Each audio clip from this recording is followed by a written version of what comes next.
What kind of map this is? 1 1 1 2 into फलाना ढिमका बता। तो मतलब त्रिकोण का चौथा कोण पूछ रहे हैं हम। This is not a function. Straightforward you say it is not a function. Now if I have these two groups, say E, A, B, C, K4, we know 0, 1, 2, Z3, that also we know. Is it function? Function तो है ही पक्का। It's homomorphism. No? Yes. Identity must be mapped to identity only. अच्छा जी। अब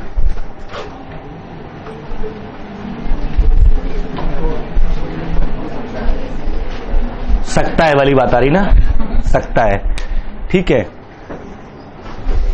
but not सकता है ना। अभी reason देखते हैं कैसे। और भी आपने अभी जब तक वो अप्लाई किया, order of image divides order of pre image, जब आपके पास होमोमॉर्फिज्म की डेफिनेशन आई थी तो आपने कुछ कंक्लूजन्स भी लिखे थे। You start with this kind of notions that if we have two groups, say these are two groups, a map from this set G to G prime defines homomorphism if satisfies certain conditions, especially one condition, that is f of this is equal to f of this into the image of product is equal to product of images. Here the binary operation is that of G, here that of G prime, because A and B are element of G. So between these two there should be binary operation of G only, and FA and FB, since A belong to G, FA must be in G prime, FB must be in G prime. So between FA and FB the binary operation is of G prime. If a function does so, कोई function ऐसा करेगा, then we say F is a homomorphism.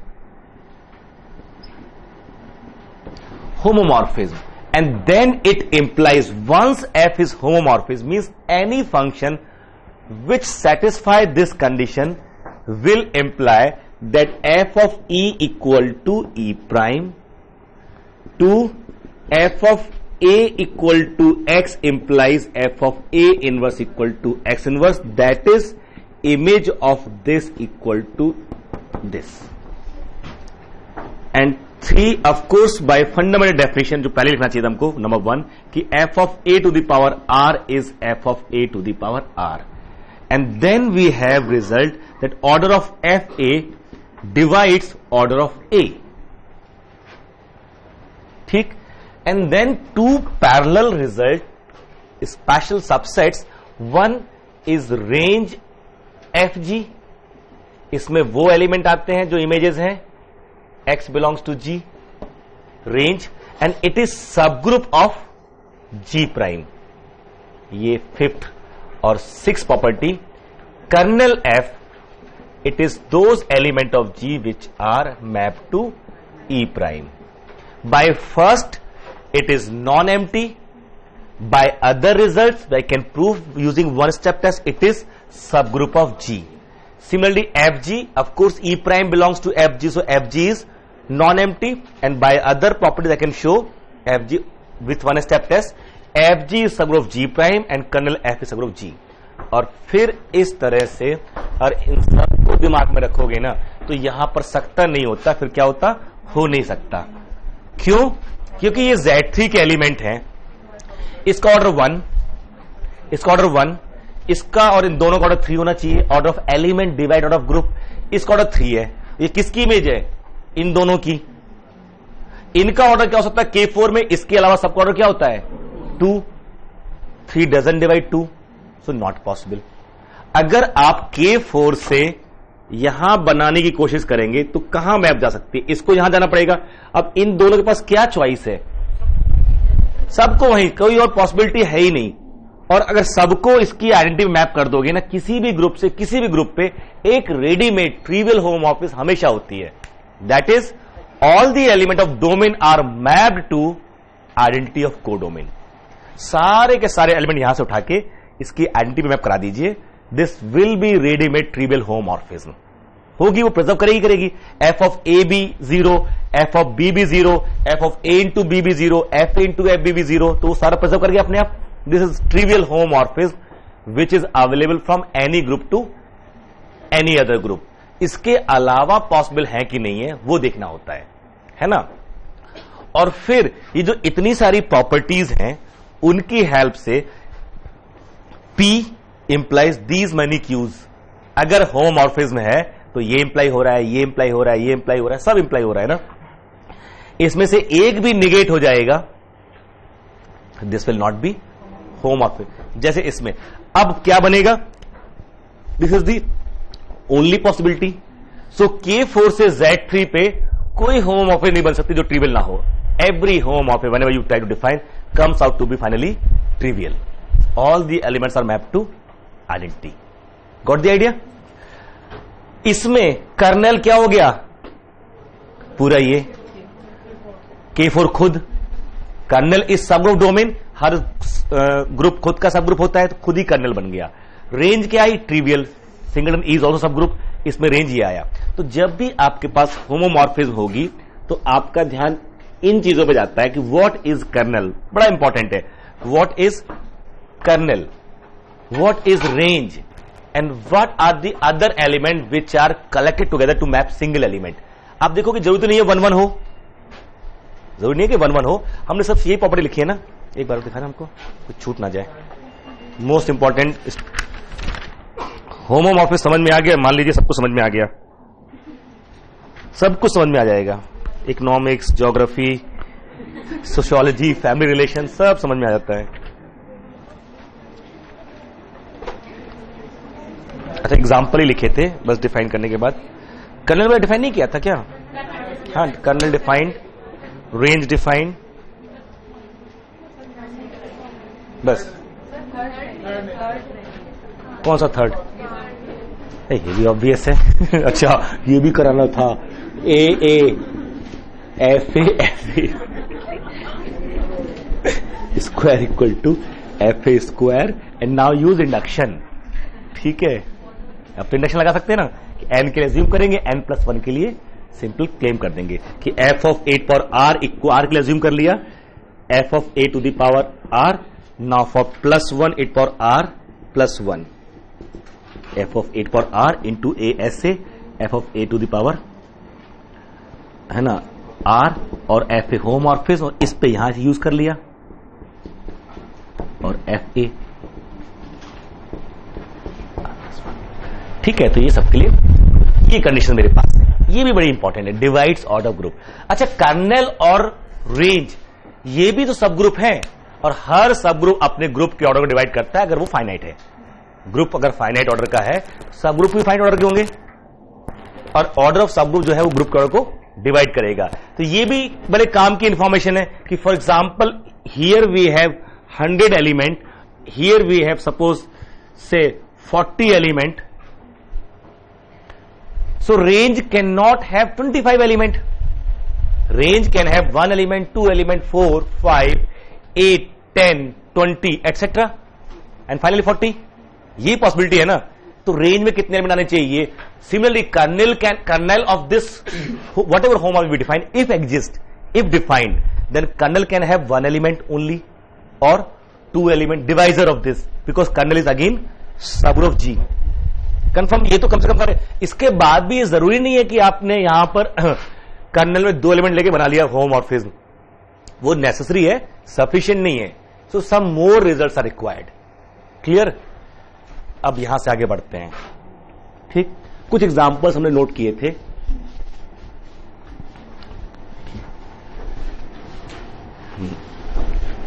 एक दो property और लिख लेते हैं, फिर हम लोग जाते हैं आइसोमॉर्फिज्म पे एंड कंबाइन काउंटिंग टेक्निक्स. ठीक है, देखिए next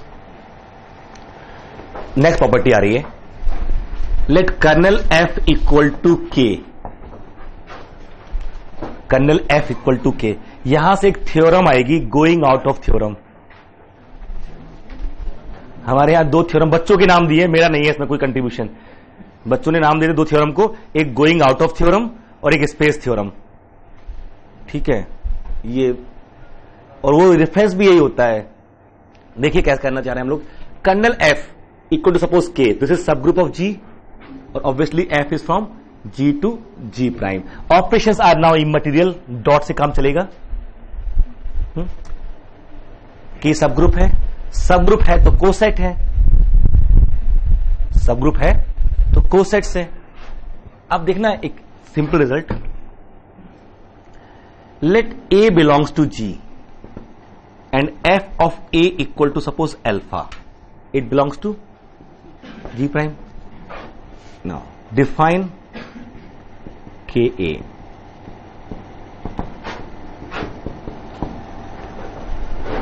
A coset of K by A in G। ठीक है, let X belongs to KA, this implies X must be KA for some K belongs to K, and this implies f of X equal to f of KA by homomorphism f of k, f of a, f of k is what, E prime, और f of a is what, alpha equal to alpha।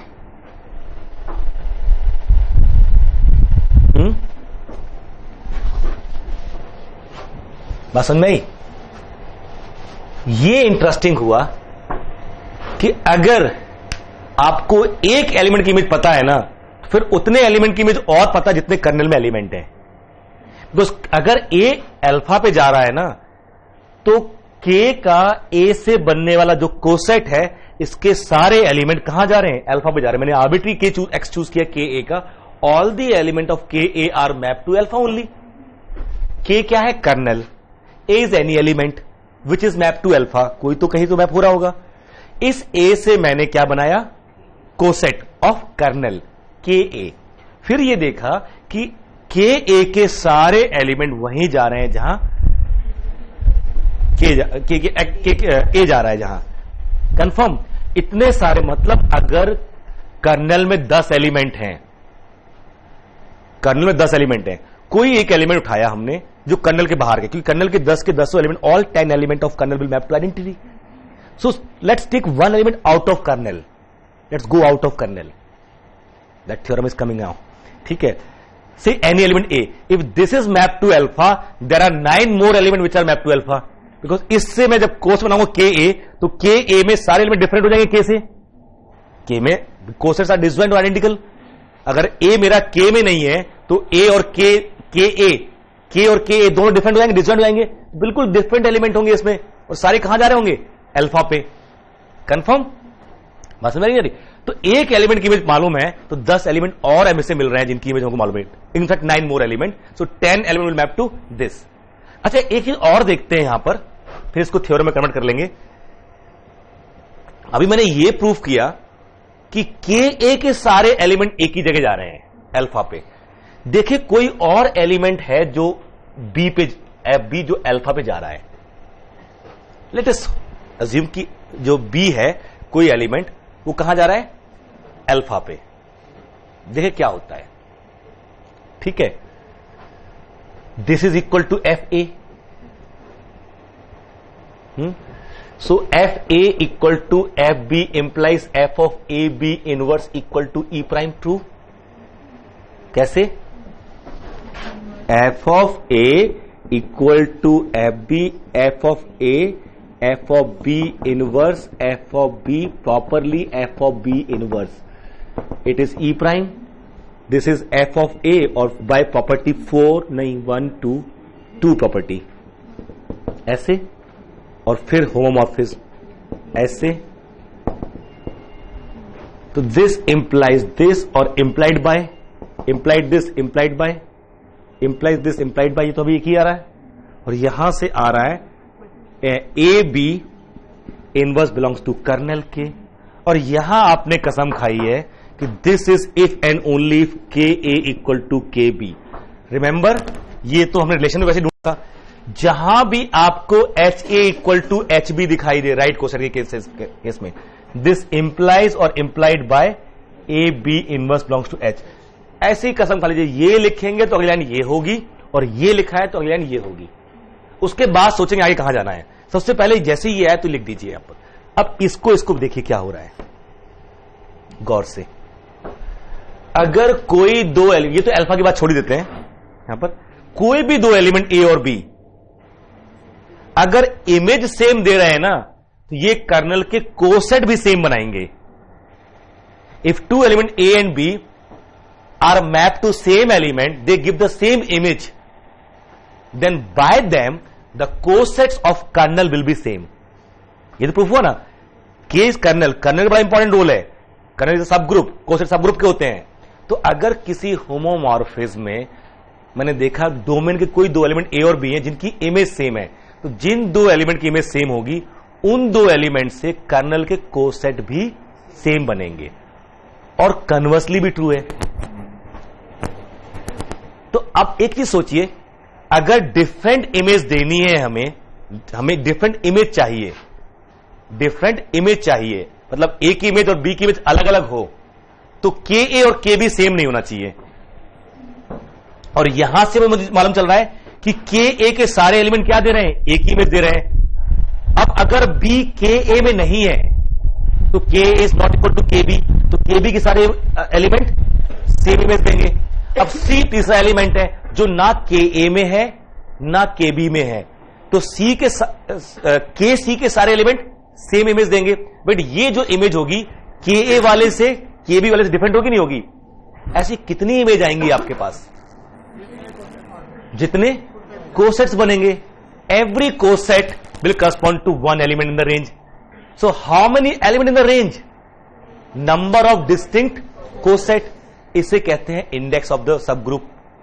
हमने जब Lagrange theorem proof की थी तो ये हुआ था order of G, अगर जी फाइनाइट है तो number of coset is defined as index of subgroup. Finite और infinite, but number of distinct right और लेफ्ट को एक साइड लेके चलते हैं। So number of distinct right cosets is index, number of distinct left coset always equal is index. If group is finite, order of G upon order of H is the number of coset. बस समझ आ रही नहीं आ रही? इसको reframe करो statement को, हमारी आपकी लैंग्वेज है ये, मतलब आपस में, ठीक है। ये जो आइडिया मिला ना, तीन चार जगह और काम आएगा और अच्छे से काम आता है। खासतौर से नॉर्मलाइजर काउंट करना, कॉन्जुगेसी क्लास में जगह जगह जो बेसिक लॉजिक है ना, उसको इस्तेमाल कर सकते हैं। हमें यह देखना था कि रेंज में कितने एलिमेंट हैं। एक होमोमॉर्फिज्म दी हमें जी टू जी प्राइम, और वो पूछ रहा बताओ रेंज में कितने एलिमेंट हैं। हमने ढूंढना शुरू किया, हमने एक एलिमेंट उठाया, उसकी इमेज आ गई, देखा ये क्या है, अच्छा ये तो ई आ गई, रख लिया। ए की इमेज ई, पहले तो ई की इमेज देखा, वो ई प्राइम, तो ई आ गया हमारे रेंज में। फिर दूसरा देखा, उसकी इमेज भी ई प्राइम, चलो ठीक है, नई एलिमेंट रेंज में नहीं मिला मेरे को। अब मुझे नया एलिमेंट रेंज में चाहिए, तो वो चाहिए जो उसकी इमेज ई ना हो, वो तो ऑलरेडी आ चुका है।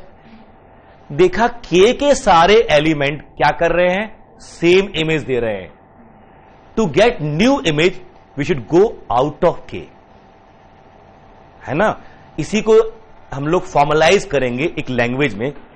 अगर एक सब ग्रुप के सारे एलिमेंट एक ही हरकत कर रहे हैं, if all the element of a sub group of G reflect the same property, do the same हरकत, then to get new, if you want to reflect some new property, what you should do, बाहर जाइए उससे, है ना। if all the element of a subgroup reflect the same property, to get new property, the element of that subgroup not useful. To get something which is new property, we should use the element which is out of that subgroup. तो g minus H से बाहर आ गए, but अगर सीधे जी minus H में आ जाओगे कोई फायदा नहीं हुआ। क्यों? क्योंकि एक ही प्रॉपर्टी एक्स्ट्रा मिली। अभी और भी जैसे एच के सारे एलिमेंट ने एक ही प्रॉपर्टी दी, अब आपको नई प्रॉपर्टी दी तो आप एच से बाहर आने की कोशिश करोगे। तो सीधी सी तरीका एक तो ये होता है चलो पूरा जी माइनस एच कर लेते हैं, पूरा जी से हटा देते हैं एच को और जो बचा उसमें निकालते हैं। बट फिर और चाहिए तो इससे बाहर जाओगे वापस एच में आ जाओगे, तो ये ऐसे ही होता रहेगा ना। तो क्यों ना इस एच की हेल्प से पार्टीशन कर दें, उसमें से एच एक खुद रहेगा पार्ट और बाकी अलग अलग बनने जाएंगे, ये सब डिसजॉइंट होंगे। तो अब और ऐसे पार्टीशन करते हैं कि ये जो बन रहे हैं ये सारे एक एक प्रॉपर्टी देते जाए हमको। एक एच ने दिया है, एक और, इस तरह से जितने पार्ट बट रहे होंगे हो सकता है कि उतनी प्रॉपर्टी मिल जाए मुझे, पॉसिबिलिटी।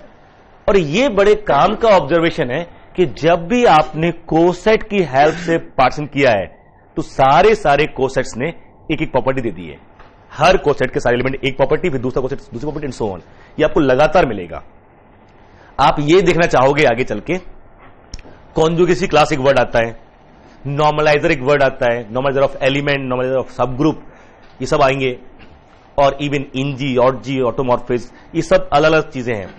जैसे एक आता है कि कॉन्जुगेसी रिलेशन क्लास ऑफ ए, मुझे यह जानना है कि क्लास ऑफ ए में कितने एलिमेंट हैं, या किसी रिलेशन में कितने एलिमेंट हैं। क्लास ऑफ ए, कोई भी रिलेशन ले लिया, कितने एलिमेंट हैं, तो मैं ये देखूंगा कितने तरह से एलिमेंट मिलते हैं, कौन से ऐसे एलिमेंट जो सेम देते हैं, मैं तो ये मालूम कर लूं। फिर मुझे ये मालूम चलेगा कौन से सेम नहीं देते हैं। जब मुझे ये मालूम चल जाए कि यार ये 20 एलिमेंट तो बार बार सेम प्रॉपर्टी दे रहे हैं, these all the element are giving the same property, I want some new property, at least I will try with some other element ना, तो उनसे ट्राई करूंगा। तो बजाय ऐसे रैंडमली ट्राई करने के आई विल डिवाइड, फिर जो म्यूचुअल कॉमन प्रॉपर्टी होती हो, तो मान लीजिए एक सेट बना H1, एक बना H2, एक बना H3, ये डिसजॉइंट है। H1 के सारे एक ही प्रॉपर्टी दे रहे हैं, H2 के मान लीजिए सारे एक ही प्रॉपर्टी दे रहे हैं, H3 सारे एक ही प्रॉपर्टी दे रहे हैं, साथ में ये भी एक कॉमन प्रॉपर्टी है नहीं, जैसे यहां पर हुआ। अगर ये दोनों को सेम देना है तो ये सेम होना चाहिए, अगर ये सेम नहीं है, ये सेम नहीं आएंगे ना, मतलब हम वो ए बी इकट्ठे करें जिनसे कोसेट डिफरेंट आते हो, तो ये भी डिफरेंट आएंगे ना। तो इससे मैं इस थ्योरम को यूजिंग क्वेश्चन ग्रुप 2 लाइन से प्रूव कर सकता था, बट ये सिंपल ऑब्जर्वेशन ज्यादा काम का है। यहां से एक चीज समझ में आ रही है, hence there is 1-to-1 correspondence between the elements of Fg and distinct cosets of K in G। ये तो प्रूफ हुआ। इतने से क्या मैं ये इंप्लाई कर पा रहा हूं कि there is 1-to-1 correspondence between element of Fg and cosets of K, क्योंकि एक एलिमेंट से एक कोसेट से एक ही एलिमेंट मिल रहा है रेंज का। जब मैं कोसेट चेंज कर रहा हूं तो मुझे दूसरा मिल भी रहा है, क्योंकि यहां से प्रूफ हुआ है कि अगर कोसेट चेंज नहीं होगा तो एलिमेंट भी चेंज नहीं होंगे। ये इफ एंड ओनली इफ आ रहा है। तो जितने एलिमेंट रेंज में, हर एक करस्पॉन्ड करे किसको, ठीक है, कंफर्म। तो जो मेरी नेक्स्ट प्रॉपर्टी थी, ये जो भी नंबर था, ये 5, 6, 7, इतनी कैसे हो गई 7, ठीक है। ये एक बड़े काम का, there is 1-to-1 correspondence between, ठीक है।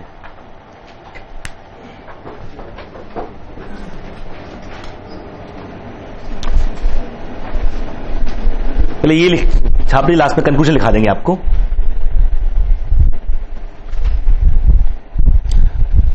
मतलब यहां से दिमाग में बिठा लीजिए, अगर एक सब ग्रुप के सारे एलिमेंट मिलके एक ही प्रॉपर्टी दे रहे हैं तो नई प्रॉपर्टी कलेक्ट करने का तरीका क्या बना होगा, इस सब ग्रुप के कोसेट इकट्ठे कर लो, डिस्टिंक्ट कोसेट, फिर हर कोसेट से आपको एक एक नई नई प्रॉपर्टी मिलती जाएगी। तो set of distinct property will be as many as number of cosets. ये जगह जगह काम आएगा, हम प्रूफ करके दिखाएंगे आपको विदाउट यूजिंग आइसोमॉर्फिस थ्योरम्स, ठीक है।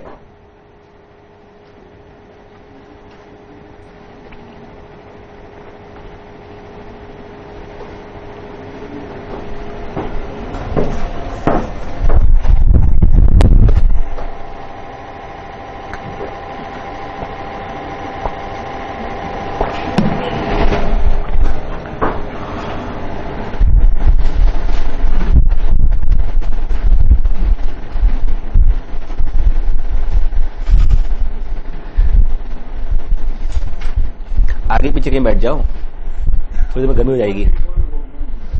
क्या हुआ वहां, क्या है वो आपकी सीट है, रुमाल रख के गए हो। आज के जमाने में वो अबू भी, बट बढ़िया जगह बैठे हो। अच्छा, बट तुम कस्टमर बात हो रही है।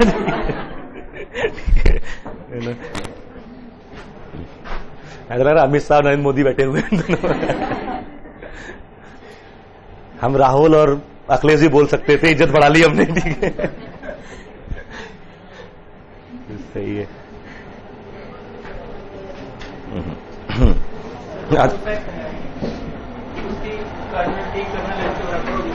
किसकी? अब यहां तो ठीक है अभी ना। अब इसमें क्या करें, अगर मान लीजिए जैसे यहां ऐसे देखें, अगर सो इंडेक्स ऑफ के है ना, इसको ऐसे भी लिखते हैं। अगर आपको गांधी जी नहीं लिखना है तो ये गांधी जी हैं, दिखाई देते हैं, हमें दिखाई देते हैं। इसमें दिख रहे हैं गांधी जी? नहीं दिख रहे? हम मान लो ये सारे ये बैठे चरखा चला रहे हैं, देखो ये तो गांधी जी हैं ना, पता नहीं, और कोई टेंशन नहीं मेरे दिमाग में, फिर भी दिख रहे हैं। ये जो है ना, it is index, symbol for index of k in जी, या ऐसे लिखते हैं इंडेक्स ऑफ के, और this is what, number of cosets, number of cosets of k in जी, ये इंडेक्स होता है। और साथ में इसी को हम लोगों ने याद कीजिए, and if G is finite then ये जो आता है this is equal to order of G upon order of K, और by Lagrange's theorem, by Lagrange's theorem. उसमें यही किया गया था ना कि let G has order N, के H has order M, and then we define cosets, finite होंगे, H A one, H A two, H A K, और फाइनली प्रूफ किया था N equal to M into k. आया याद? थोड़ा थोड़ा भूला बिसरा याद आ रहा है कि order of G is N, order of H is M, तो मान लेते हैं H A one, H A two, H A K, कुल इतनी कोसेट बने, ये डिस्टिंक्ट कोसेट है, नो मोर नो लेस।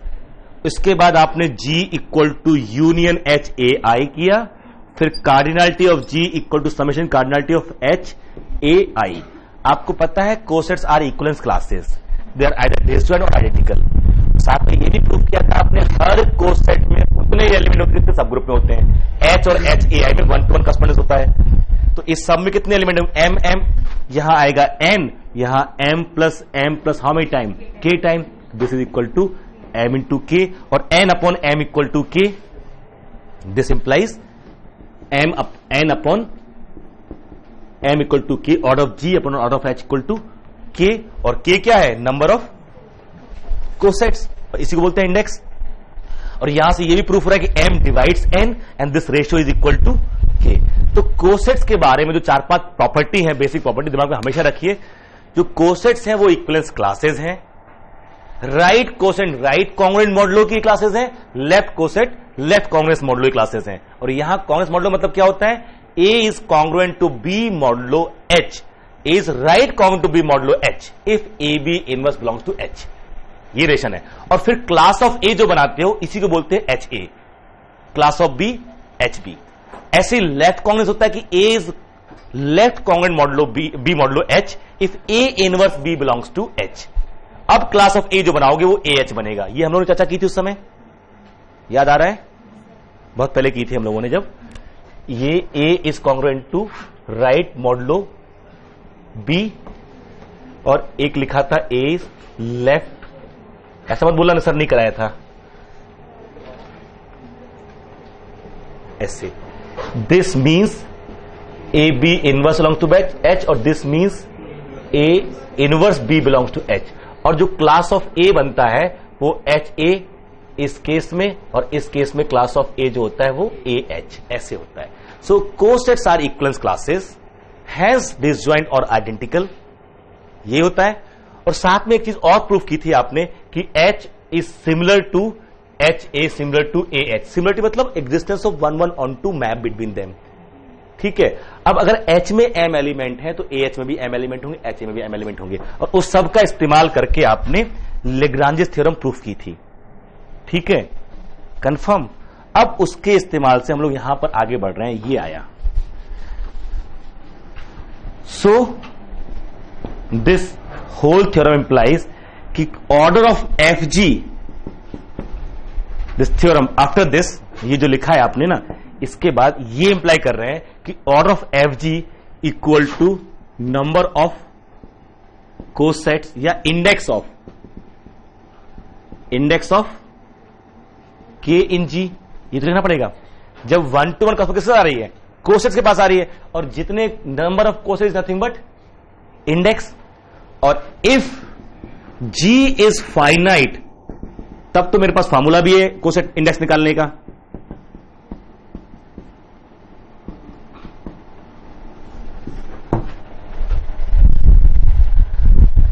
ये तो है ना इंडेक्स। अगर जी मेरा फाइनाइट है तो इंडेक्स क्या होगा जी के का, order of G upon order of k. ये बड़े काम का फार्मूला आया। दो चीज निकल के आ रही हैं, एक तो उससे रेंज आ गया कि रेंज का साइज कितना होगा, दूसरा एक और निकल के आ रहा है, ये जो बना था ना पहला, जो 7 8, if kernel F has order m, that is order of k equal to m, then f is m to 1 map। ये समझ रहे हैं, जैसे 1 to 1 होती है ना, ऐसे m to 1। 1 to 1 क्या होती है, एक पे जा रहा है, दूसरा दूसरे पे जाएगा।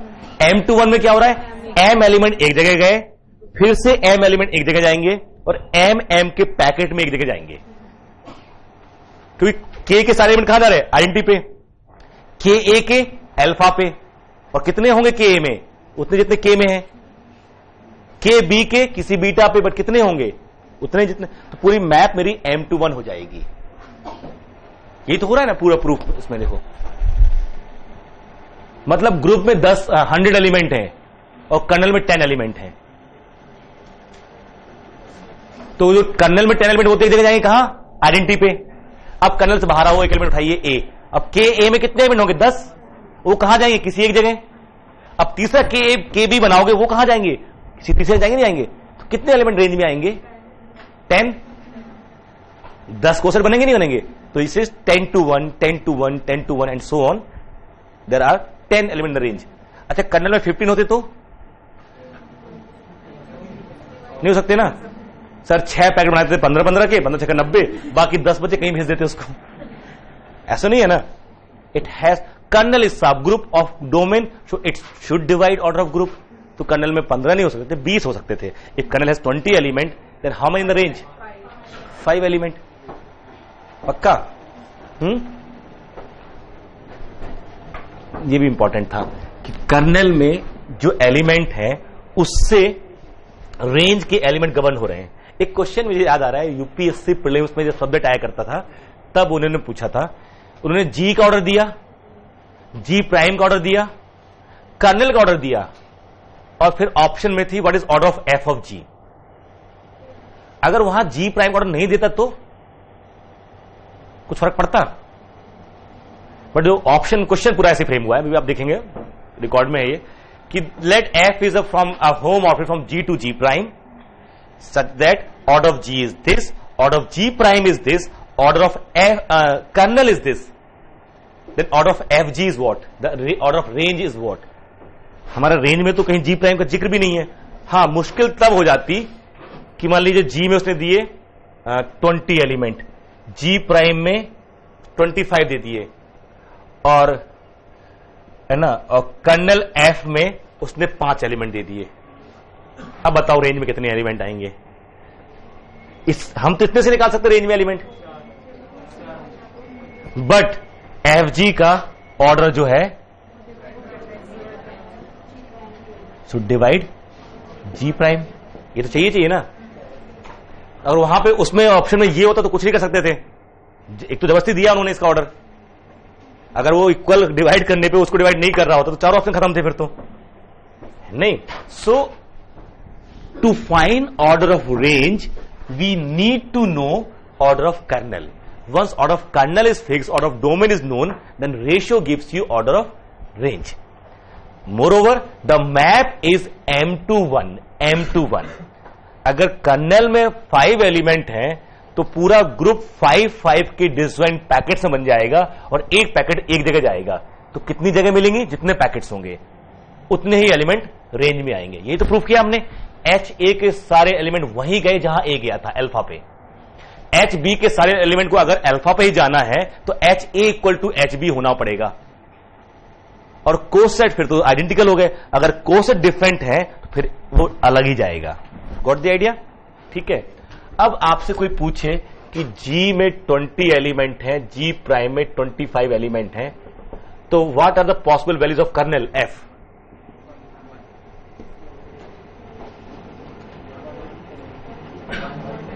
वन हो सकता है।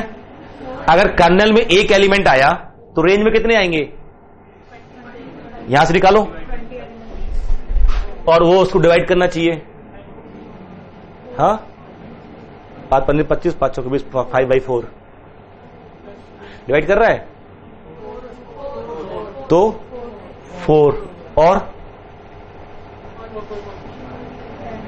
देखो और सोचो।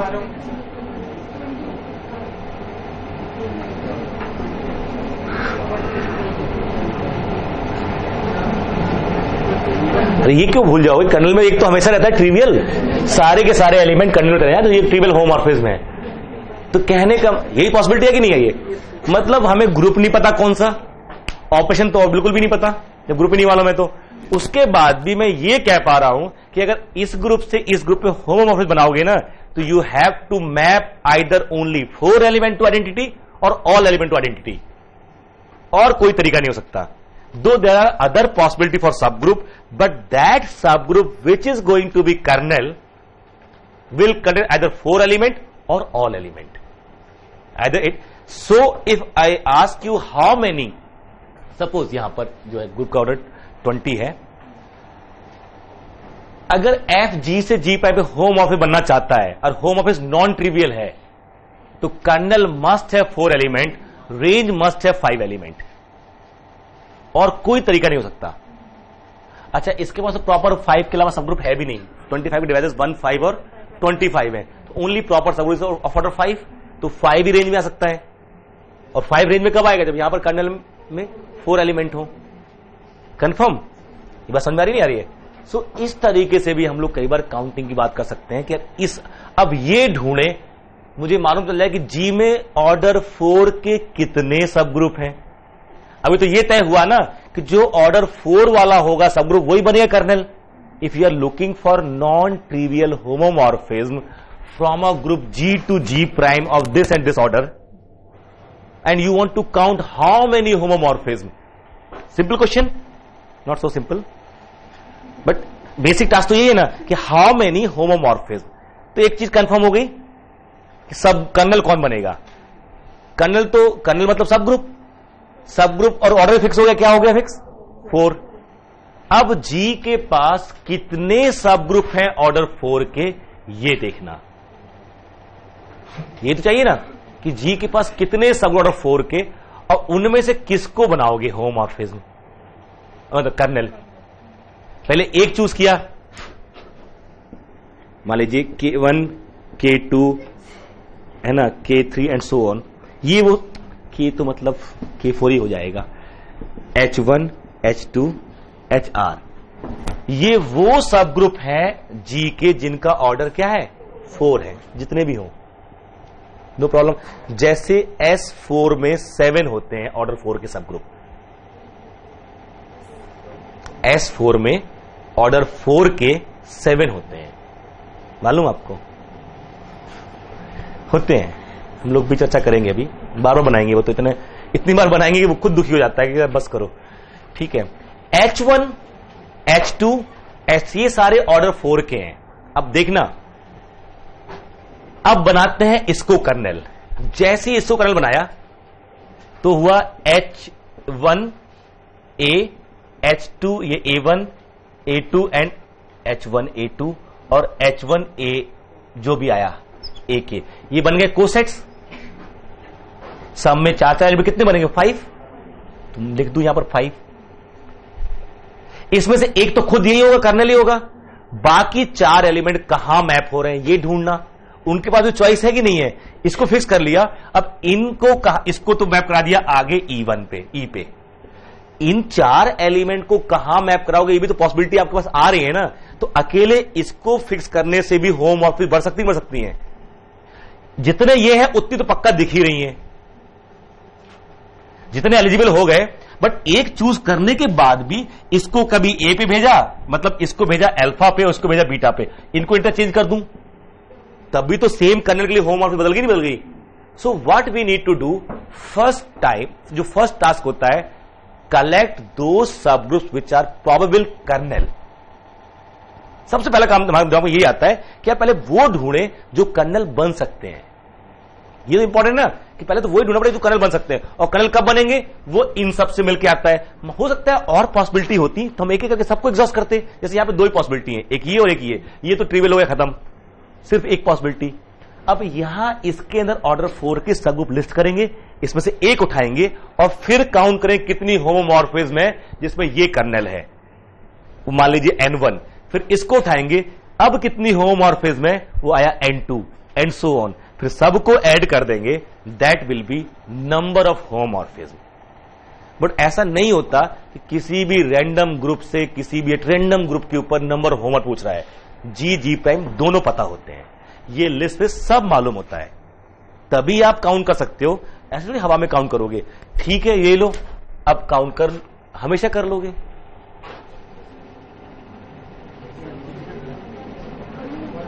ट्रिवियल एक ही है, ऐसा नहीं लड्डू बट रहा है कि ये पूछेगा। वो नोन होंगे, ग्रुप नोन होंगे, ये K4 है, Z4 है, S4 है, S3 है, Q8 है, DN है, SN है, AN है, ये नोन ग्रुप्स होते हैं। N भी AN में अगर बात करेगा तो N भी छोटा होगा, S4 में बात कर सकता है, S5 S6 बात करेगा तो भी को डोमेन तय कर देता है कई बार कि यार बॉस इसके अलावा तो होना नहीं है। क्लियर है ना।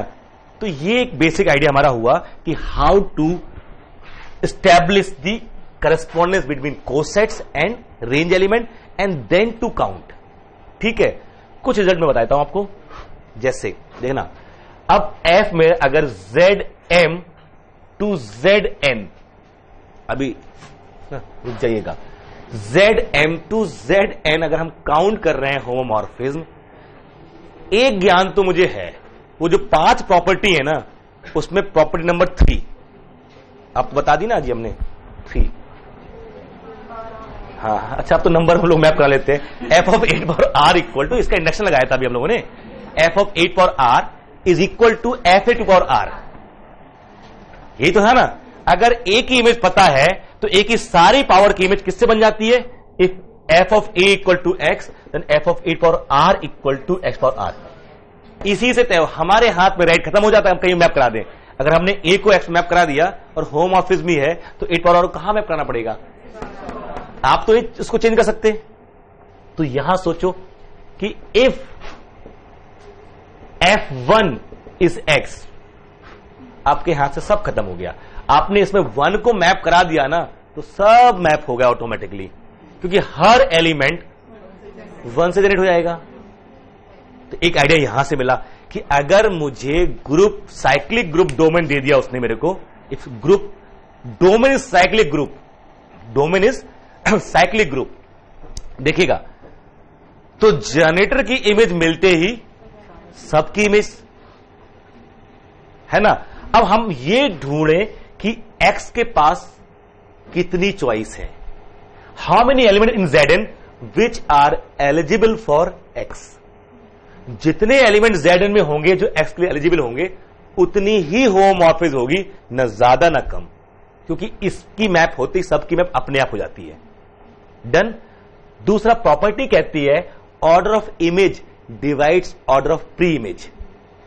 एक्स का ऑर्डर 1 के ऑर्डर को डिवाइड करेगा, होना चाहिए होना चाहिए।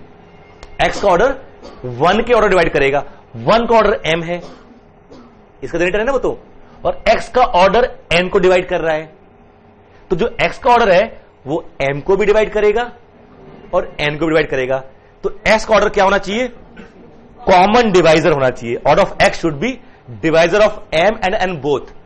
तो x के ऑर्डर के लिए क्या चॉइस है, क्यों ना हम m और n का जीसीडी निकालें। m और n के जो जीसीडी होगा उसके जो भी डिवाइजर होंगे वही कॉमन डिवाइजर होंगे। Order of x should divide m and n both. तो ऑर्डर ऑफ x क्या होना चाहिए, m और n का कॉमन डिवाइजर। इसका ऑर्डर जो होना चाहिए इन दोनों का कॉमन डिवाइजर। अब अगर जीसीडी मेरा m, n है का d है तो order of x must divide d। ठीक है, तो ऑर्डर ऑफ x की क्या क्या पॉसिबिलिटी है वो जानना है तो d के डिवाइजर की पॉसिबिलिटी ढूंढ लो। जितने d के डिवाइजर होंगे उतने ही कॉमन डिवाइजर होंगे। इससे यह भी ज्ञान मिल रहा है हमको, अगर हमें किन्हीं दो नंबर्स के कॉमन डिवाइजर ढूंढने हैं, कितने हैं, तो बजाय वो ढूंढने के उसके जीसीडी के डिवाइजर ढूंढो। कितने नंबर ऐसे हैं जो 15 और 50 को डिवाइड करते हैं कॉमन, 15 को करें और 50 को भी करें, तो 15 और 50 का जीसीडी 5। ठीक है, और 5 का जो डिवाइजर है वही कॉमन होंगे। दो है कोई 5, 1 एंड 5।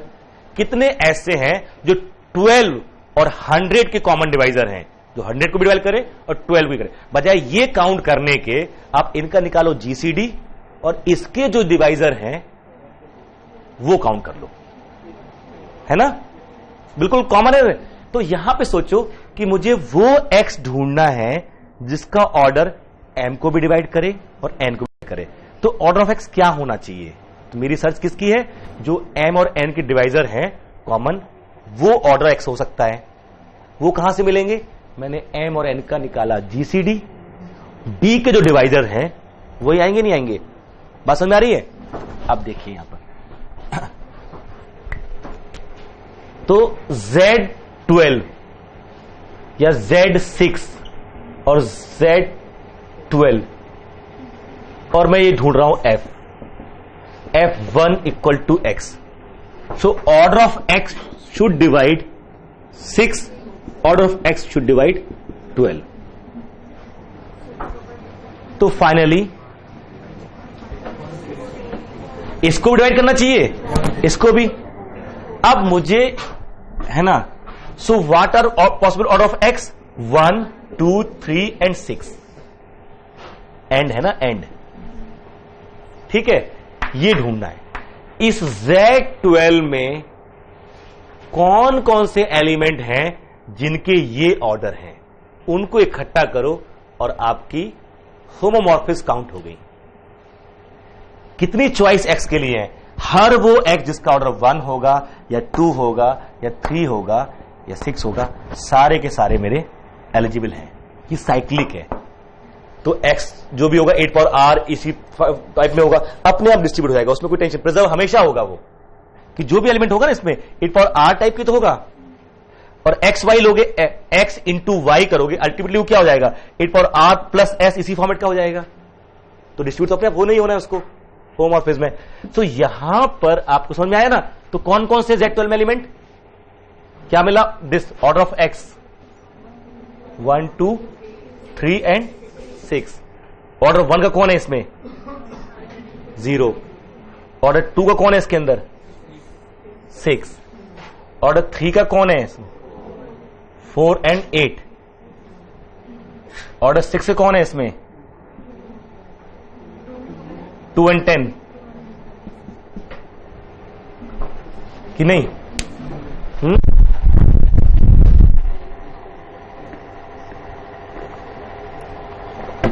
समझ में आया ये समझ में आ रहा नहीं आ रहा। वैसे तो सीधे बोल देता ना कि number of homomorphism from Zm to Zn is equal to GCD of m, n, खत्म। ये तो रट्टा मार लेना बाद में कि Zm से Zn पे होमोमॉर्फिज्म जब भी काउंट करनी हो तो m और n का जीसीडी निकाल लो, वो जो जीसीडी आएगा वही होगा। बट थोड़ा सा जेनेसिस में चले जाते हैं ताकि आगे जब किसी डिफरेंट ग्रुप में काम करेंगे हम, तो ये जो लॉजिक्स हैं ये काम आएंगे। हम ऐसे एक्चुअली ढूंढते थे, this logic will be useful. ये बात समझ आ रही नहीं आ रही है। इनमें से कितनी चॉइस बनी हमारे पास, एक ये एलिमेंट 0, 6, तो there are 6 homomorphism from Z6 to Z12। बात समझ रही नहीं है? जैसे अगर आप Z10 टू Z15 बनाइए आप होमोमॉर्फिज्म, तो ऑर्डर ऑफ F1 मतलब F1 अगर X है तो ऑर्डर ऑफ X क्या होना चाहिए? 1 और 5। और कोई पॉसिबिलिटी है? इसमें ऑर्डर 1 का कौन है? 1 एलिमेंट। ऑर्डर 5 के इसमें कितने होंगे? किसी भी साइक्लिक ग्रुप में ऑर्डर R के एग्जैक्टली 5R होते हैं। इसमें कितने हुए? 4 एलिमेंट। कुल कितनी हो गई? वो ढूंढ लो कौन कौन से हैं, तो वो भी मिल जाएगा। ऑर्डर 5 के एलिमेंट हैं, एक 3 है, एक 6 है, एक 9 है, एक 12 है। कौन मिसिंग है? A 3 का 5 का हो जाएगा ना, 3 हो गया। अच्छा 4 ही तो होंगे, 5वां कहां ढूंढ रहा हूं मैं? अच्छा 4 है मेरे सामने, और 5 पे तो आइडेंटिटी बन जाएगा। ये वो एलिमेंट है, इनका ऑर्डर 5 है। तो F1 इक्वल टू 0 या F1 इक्वल टू 3 या F1 इक्वल टू 6 करते जाइए, आपको होमोमॉर्फिज्म मिलने लगेंगे। कितनी मिली हमको? और ये हमेशा एग्जैक्टली GCD के बराबर ही क्यों आ रही हैं? वो लॉजिक भी समझ में आना चाहिए ना कि GCD के बराबर क्यों आ रहे हैं। तो यहां पर वो लॉजिक अनफोल्ड कर लेते हैं। आपको गॉस थ्योरम याद है ना कि किसी नंबर के सारे डिवाइजर इकट्ठे करो और सब पे 5 ऑपरेट कर दो, और सम क्या आएगा? अगर summation 5D D divides n equal to what? फिर से n आ जाता नहीं आ जाता है? अगर D के जो D है, अब इसको n1 n2 and so on n के, ये D को डिवाइड करते हैं। किसको? ये कुल डिवाइजर है D के। तो 5n1 plus 5n2 and so on 5n के क्या आएगा? फिर से D आएगा नहीं आएगा? किसी नंबर के सारे डिवाइजर इकट्ठे करो, उस पर फिर से 5 ऑपरेट करो, तो ये जो सम आता है ये फिर से नहीं, जैसे आपने 100 के केस में किया था ना, 100 के कौन कौन से डिवाइजर है? एक तो खुद 100 ही है, 50, 25, 20, 10, 5, 4, 2, 1। ठीक है, आप देख लीजिए, इसके 5 लगाइए तो 40, इसमें 25 दूनी 50, तो 20, 8, 5 चौको 20, 4, 4, 2, 1, 1। ये 100 के डिवाइजर्स हैं, उन सब पे 5 ऑपरेट किया तो ये नंबर आया। इन सब का सम फिर से मेरा 100 आना चाहिए। This is called Gauss theorem. ठीक है, आवाज नहीं आ रही है? तो ऐसे क्यों इशारा कर रहे हैं?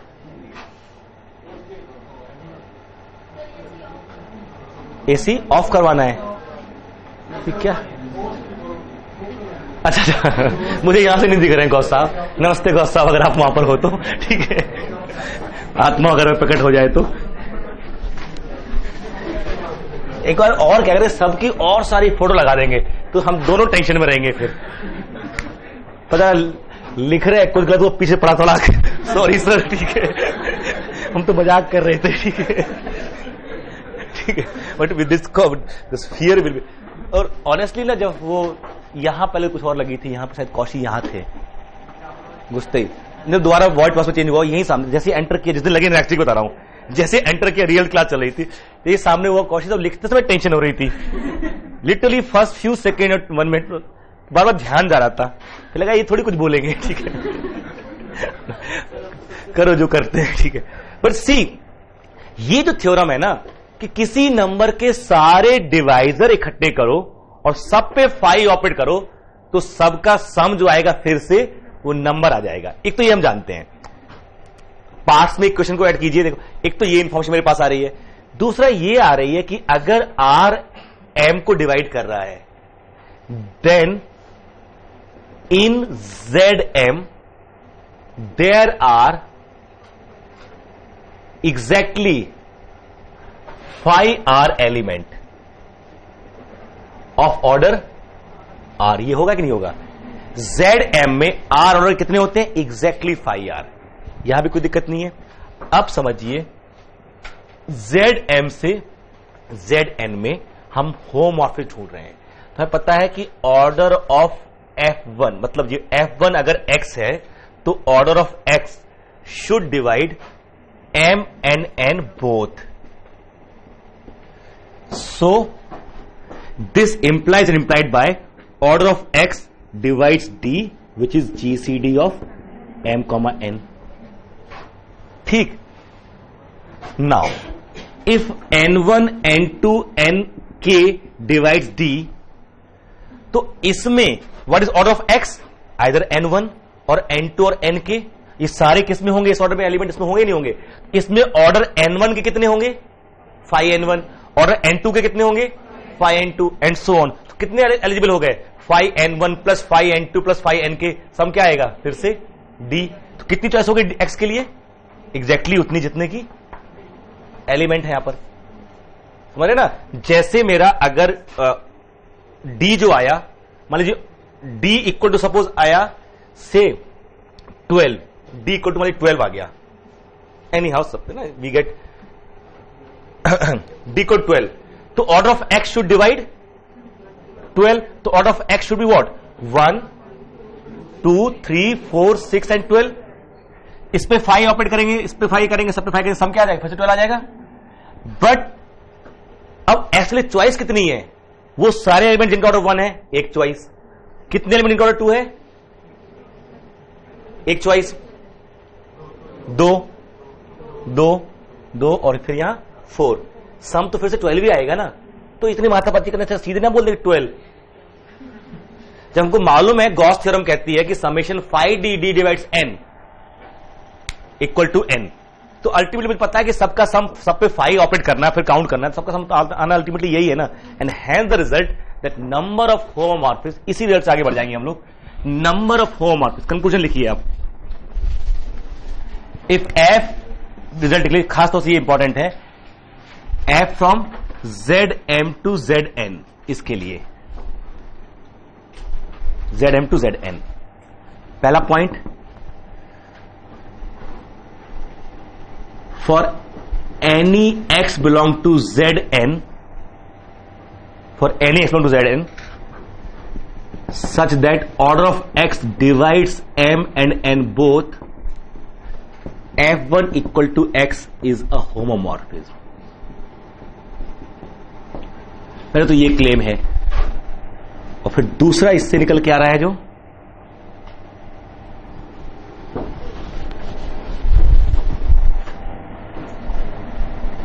has number of homomorphism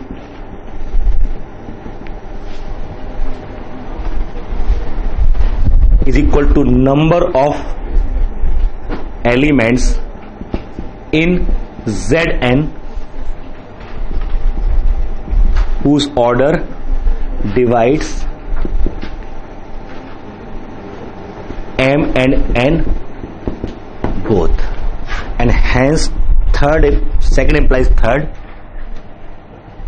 so number of homomorphism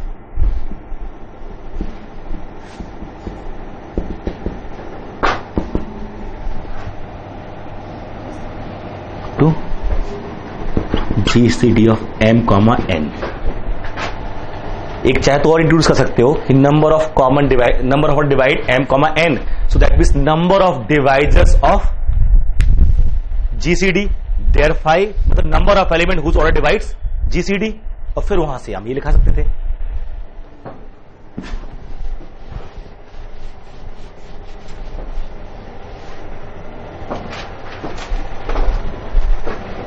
homomorphism. बीच में की चूंकि साइकिल बड़े इंपॉर्टेंट इसलिए लिख लिया इसको हम लोगों ने, यहां पर जगह जगह काम आएंगे।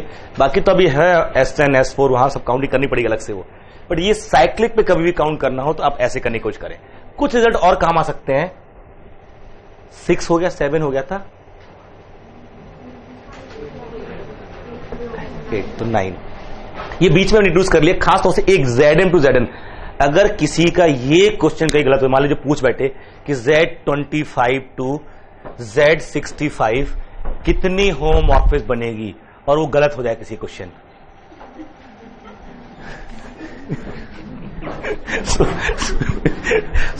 सोचो ना उसको क्या करना चाहिए। इसको 5-7 लोगों को मिलके उसके ऊपर चद्दर डाल के फिर पिटाई करना चाहिए और भाग जाना चाहिए।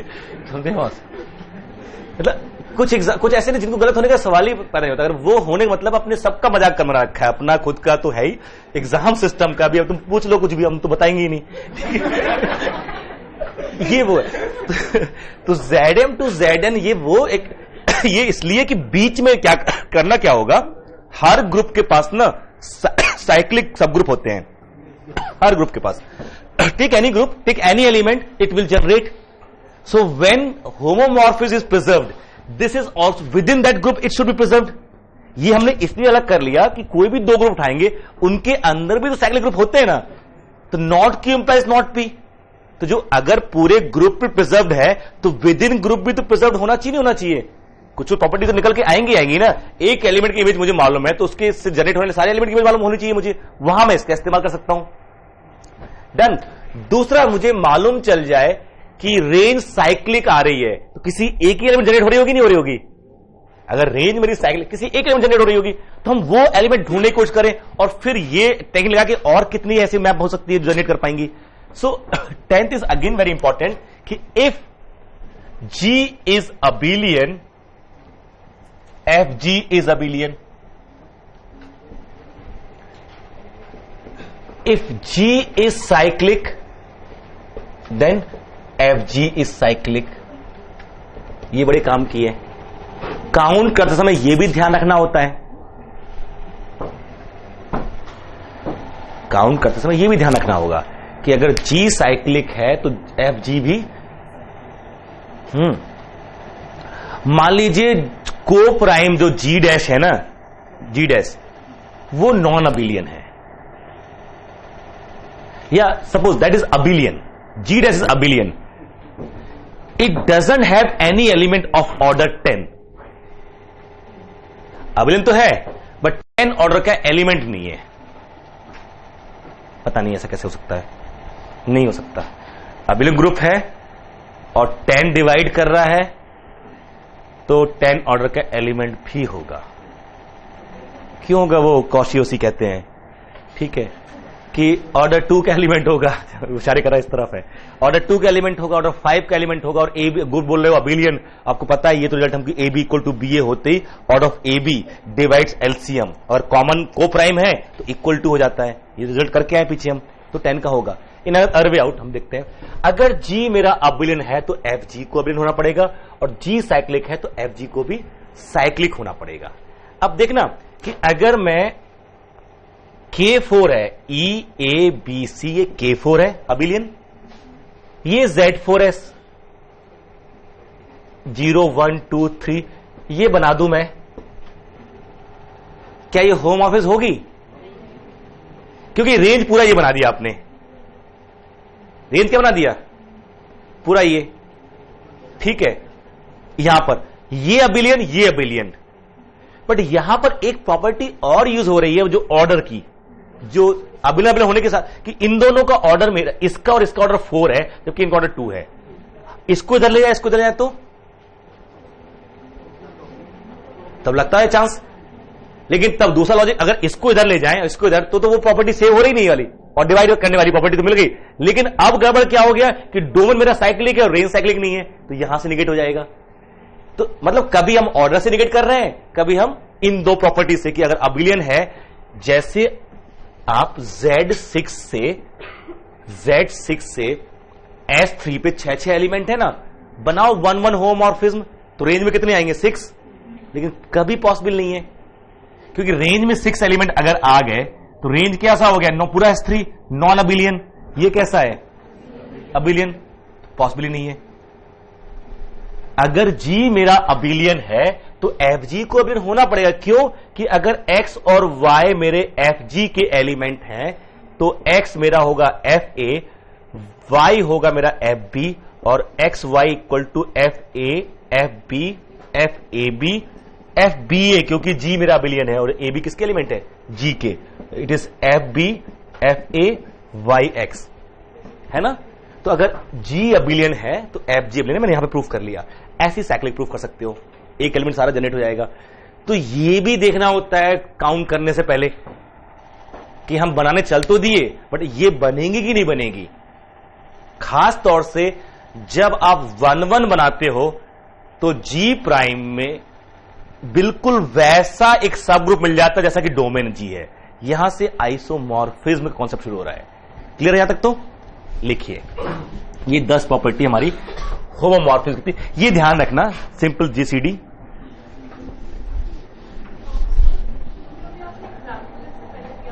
हाँ,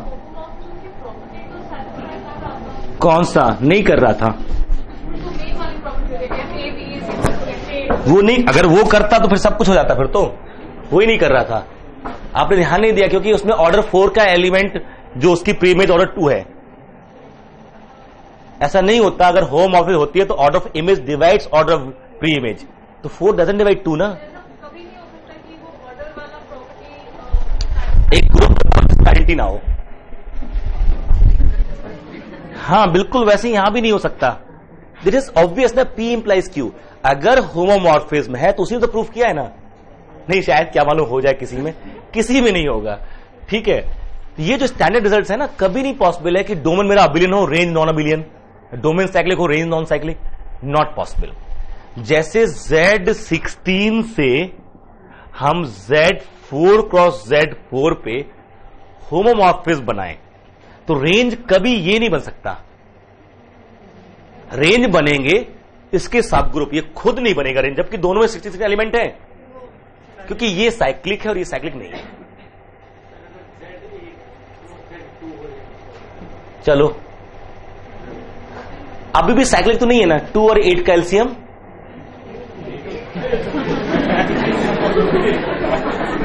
है ना, 8। तो 8 अगर आ रहा है तो ग्रुप का ऑर्डर कितना है? 16। When a group is cyclic, when it has an element of order same as that of the group itself, finite in case of, तो 16 एलिमेंट का ग्रुप है, 16 ऑर्डर का एलिमेंट तो है नहीं। Zm क्रॉस Zn सिर्फ और सिर्फ तभी साइक्लिक बनता है जब M और N को प्राइम। तो ये को प्राइम नहीं है, GCD हमारा 2 आ रहा है यहां पर, तो ठीक है, ये साइक्लिक नहीं है, ये साइक्लिक है तो नहीं बनेगा। लेकिन इसके पास ऑर्डर 8 के साइक्लिक सब ग्रुप तो है ना, इसका ऑर्डर 8 के साथ, तो ऐसे होमोमॉर्फिज्म मिलेंगी जहां पर जो रेंज होगा उसका ऑर्डर 1 हो, 2 हो, 4 हो, 8 हो, यहां हो सकते हैं। होना यही होगा। इसके पास ऑर्डर 4 के ठीक ठाक सब ग्रुप हैं, एक तो K4 ही है, एक तो K4 है, Z4 जैसे भी हैं, क्योंकि ऑर्डर 4 के इसके पास ठीक ठाक एलिमेंट दिख रहे हैं। यहीं आते कुछ लोगों को दिक्कत शुरू हो जाती है, उनके लिए स्पेशल। ठीक है, इसमें ऑर्डर 4 के एलिमेंट काउंट करो तुम दादा, ऑर्डर 4 के एलिमेंट काउंट करो। ऑर्डर 4 के आपके पास 15 सेकंड है।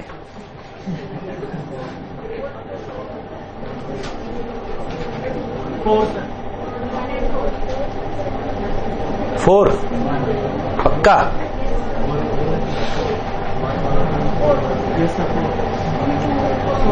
4 एलिमेंट इसमें भाई एलसीएम 4 चाहिए, 2 और 2 से तो आएगा नहीं, 1 4 से ही आएगा या 4 4 से आएगा, और यहां 4 है नहीं, तो यहां से कुछ भी ले लीजिए, यहां ऑर्डर 4 का लेना पड़ेगा। अच्छा, यहां कुछ भी लेंगे तो हमेशा ऑर्डर 4 ही रहेगा, यहां 4 का है, तो यहां ऑर्डर 4 के 2 एलिमेंट और यहां ऑर्डर 1 और 2 के यहां 2 एलिमेंट है, तो उनसे जो बनने वाले हैं वही बनेंगे। तो जो एलिमेंट कितने आए? 0 2 और 0 6 1 2 1 6। ये जो एलिमेंट हैं इसके, ये x1, ये x2, ये x3, ये x4 है ना। ये दोनों एक दूसरे के इनवर्स हैं, ये दोनों एक दूसरे के इनवर्स हैं। देख लो ऑपरेट करके, दिस प्लस दिस 0 हो जाएगा इसमें। ये समझ में आ रहा है? ये कैलकुलेट कैसे किया हम लोगों ने? हाँ, हमने नहीं, आप लोगों ने बताया कि 4 होंगे। और लॉजिक ये है कि अगर x मेरा Z2 क्रॉस Z8 का मेंबर है और ऑर्डर ऑफ x मेरा 4 होना है, तो x तो होगा A, B टाइप का, तो एलसीएम मेरा 4 आना चाहिए। तो एलसीएम 4 कब आएगा? 1 4 2 4 4 4 और कन्वर्स। बट इसमें तो 4 है ही नहीं, तो 4 एक होना जरूरी था, तो वो यहीं से होगा, है ना। तो वो मैंने लिस्ट बना ली कि इसमें से 4 ऑर्डर के 2 एलिमेंट है, 2 और 6। इसमें ऑर्डर 1 के लिए लिए, फिर ऑर्डर 2 के लिए लिए, खत्म। अब ये जो x1 है ना, एक x1 जनरेट करेगा ग्रुप, और x1 का इनवर्स कौन है? x2। इसके अंदर जो आएंगे ना वो x1 x1 square x1 cube और x1 4, इट इज आइडेंटिटी। ये जो x1 क्यूब है ना, यही x1 का इनवर्स है, ये x2 है। और एक x3 x4 से बनेगा, एक x3 से बनेगा। तो Z2 क्रॉस Z8 के पास ऑर्डर 4 के कितने सब ग्रुप है टोटल? 3। दो साइक्लिक बने हैं यहां पर, एक इससे जनरेट होने वाला और दो साइक्लिक बने हैं, और एक K4 जैसा भी है, क्योंकि इसके पास ऑर्डर 2 के 3 एलिमेंट हैं। वो तीनों इकट्ठे कर लो आइडेंटिटी के साथ मिला के, तो एक सब ग्रुप बन गया। तो अगर मैं Z16 से Z2 क्रॉस Z8 जो है मेरा, इसको G है, मैं चाहता हूं कि रेंज में 4 एलिमेंट हों, तो यहां मुझे चाहिए 4 एलिमेंट वाला कर्नल। अगर हम चाहते हैं रेंज में 4 एलिमेंट हों, क्योंकि ये साइक्लिक है, इसको साइक्लिक होना पड़ेगा, तो भले इसके पास 3 सब ग्रुप हैं ऑर्डर 4 के, ये साइक्लिक है, ये साइक्लिक है, ये कभी रेंज नहीं बनेगा। रेंज यही 2 बन सकते हैं और पक्का बनेंगे। तो अगर कोई पूछे कि Z16 से G पे कितनी होमोमॉर्फिज्म है जिनकी रेंज में 4 एलिमेंट है, तो बड़े आराम से काउंट कर सकते हो कि H1 H2 को बनाना है हमें रेंज। थोड़ा सा और आगे इंफॉर्मेशन आएगी आपके पास कि अगर H1 रेंज बनेगा जिसमें खुद साइक्लिक है ये, तो इसको आगे हम Z4 लिखेंगे, ऐसे Z4 लिखेंगे और ये K4 आएगा। तो ये नहीं बनेगा, ये 2 बनेंगे। इसको बनाने के लिए आपको 2 होमोमॉर्फिज्म मिल जाएंगी, यहां से 2 मिल जाएंगी, 4 होमोमॉर्फिज्म मिलेंगी टोटल। जिसमें कैसे मिलेंगे हम आगे काउंट कर पाएंगे। फिलहाल जो बेसिक आइडिया ये था कि जो ये प्रॉपर्टी कितने काम की है, अगर मुझे ढूंढनी थी होमोमॉर्फिज्म जिसकी रेंज में 4 एलिमेंट हो, चूंकि ये मेरा साइक्लिक है, तो मुझे को डोमेन के वही सब ढूंढने चाहिए ऑर्डर 4 के जो साइक्लिक हो। केवल ऑर्डर 4 के सब ढूंढने से काम नहीं चलेगा, ठीक है। फिर उसके बाद क्या करते हैं ना, जब मिल जाते हैं तो उसके ऊपर 5 लगा देते हैं, तो उतनी होम और मिल जाती है। जैसे 4 था ना, हमने 4 पे 5 लगा दिया। जैसे इस पर ऑर्डर 8 के कितने सब ग्रुप हैं, अगर ये देखा जाए वो ढूंढ सकते हैं। ऑर्डर 8 के सब ग्रुप साइक्लिक वाले, तो ऑर्डर 8 के एलिमेंट काउंट कर लो, कितने ऑर्डर 8 के एलिमेंट। जब ऑर्डर 4 के खत्म हो गए, 2 के खत्म हो गए, 1 के खत्म हो गए, बाकी जो बचे हैं वो 8 के ही होंगे।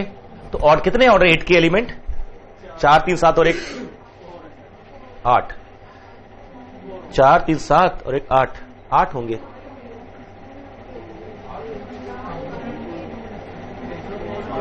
एट आएंगे ना। एक आइडेंटिटी, ऑर्डर 2 के 3, 4 ये हो गए, और ऑर्डर 4 के अभी आपने लिखे 4, तो 8, और बाकी जो बचे ऑर्डर 8 के। और एक एलिमेंट ऑर्डर 8 के कितने हो गए? 8 एलिमेंट। एक एलिमेंट उठाओगे, जनरेट करोगे, कितने खर्च करेगा वो? 4। कितने सब ग्रुप बनेंगे? तो इसके पास ऑर्डर 8 के 2 सब ग्रुप हैं। इसके पास ऑर्डर 8 के 2 सब ग्रुप है जो साइक्लिक है। हो सकता है दूसरे भी हो जो साइक्लिक ना हो, बट साइक्लिक वाले 2 ही हैं। क्योंकि मेरा डोमेन साइक्लिक है, तो हो सकता है इस ऑर्डर 8 के अभी और मिल सकते हैं। इसके पास ना Z2 क्रॉस Z4 जैसे भी है, इसके पास Z2 क्रॉस K4 जैसे भी है। एलिमेंट Z2 क्रॉस K4 जैसे तो नहीं है, Z क्रॉस Z4 जैसे हैं इसके पास एलिमेंट, ठीक है। तो इसके पास है ना Z2 जैसे ऑर्डर 4 के, इसके पास एलिमेंट है, सब ग्रुप है ऑर्डर 8 के, ऑलमोस्ट 3 सब ग्रुप दिखाई पड़ रहा है मेरे को। इसका 3 सब ग्रुप दिखाई पड़ रहे हैं जो किस ऑर्डर किस टाइप के हैं, ऑर्डर 8 के हैं, साइक्लिक नहीं है। लेकिन 2 साइक्लिक तो पक्का है ना। अब रेंज बनाना है, मान लीजिए वो K1 एक था और एक K2 था, तो इसको जब रेंज बनाएंगे तो यहां 4 होमोमॉर्फिज्म मिलेंगे, क्योंकि मैंने 5 अपडेट कर दिया। जब इसको बनाएंगे तो 4 मिलेंगी, तो 4 4 8, तो 8 होमोमॉर्फिज्म वो होंगी जिसमें रेंज में 8 एलिमेंट होंगे, अभी मिली थी। 4 होमोमॉर्फिज्म वो होंगी जिसके रेंज में 4 एलिमेंट होंगे। अब 2 वाला देखेंगे तो वहां पर भी आ सकता है कि रेंज में 2 एलिमेंट, कितने हैं? 3 है एलिमेंट, तो 3 सब ग्रुप, 3 वहां बन जाएंगी, तो 4 4 8 4 12 3 15 और एक ट्रिवियल 16। अच्छा, टोटल 16 पे पहुंच भी गए। So how to count homomorphism, इस क्वेश्चन को सॉल्व करने से पहले what to count in homomorphism is important. आप अगर ना आप काउंट करना है कितनी होमोमॉर्फिज्म होगी। अभी इस क्वेश्चन को लेकर बहुत परेशान मत होइएगा, ये ओवर द पीरियड आपको बहुत क्लीन होता चला जाएगा, जैसे इन्फॉर्मेशन बढ़ती जाएगी ना बिल्कुल क्लीन हो जाएगा। अभी हम ये देखना चाह रहे हैं कि how to count homomorphism is secondary question. Before that we need to know what to count before counting homomorphism. जैसे अभी क्या हम ढूंढ रहे हैं, अगर डोमेन मेरा साइक्लिक है तो रेंज को साइक्लिक होना पड़ेगा। तो रेंज में कितने तरह के कौन कौन से साइक्लिक सब ग्रुप हैं वो ढूंढना, then we will be able to count how secondary. But पहला काम तो कंफर्म हो गया ना, क्योंकि यही रेंज की पॉसिबिलिटी हो गई।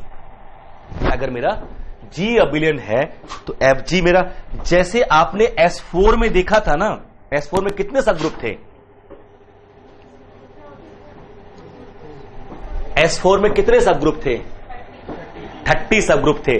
ऑर्डर 1 का 1, ऑर्डर 2 के 9, ऑर्डर 3 के 4, ऑर्डर 4 के 7, ऑर्डर 6 के 4, ऑर्डर 8 के 3, ऑर्डर 12 का 1 और 24 का 1।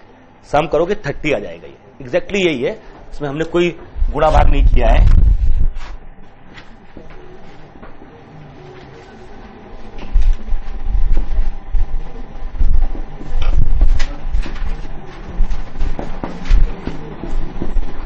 और 10 4 4 11 21 4 25 और 5 30। ठीक है, टोटल ये है। इनमें से ये साइक्लिक, ये साइक्लिक, ये साइक्लिक, इसमें 3 साइक्लिक एंड 4 नॉन साइक्लिक, इसमें नॉन अबिलियन, ये नॉन अबिलियन, ये नॉन अबिलियन। अगर ग्रुप का ये आइडिया आपके पास हो, और ये भी धीरे आप सीखोगे ये कैसे बनाए गए, क्योंकि पूरे 24 एलिमेंट का आइडिया तो मेरे पास है ही, किससे क्या बनना है। अगर ग्रुप का आइडिया हो कि इसके पास ये सब ग्रुप चाहे डोमेन के तौर पे या रेंज के तौर पे, दोनों केस में चाहिए ना। डोमेन बनेंगे तो कर्नल के लिए पॉसिबिलिटी चाहिए मुझको। अगर डोमेन बनाओगे तो कर्नल चाहिए ना, इन्हीं में से कर्नल बनेंगे। अगर ये को डोमेन बनेंगे तो और अच्छा है।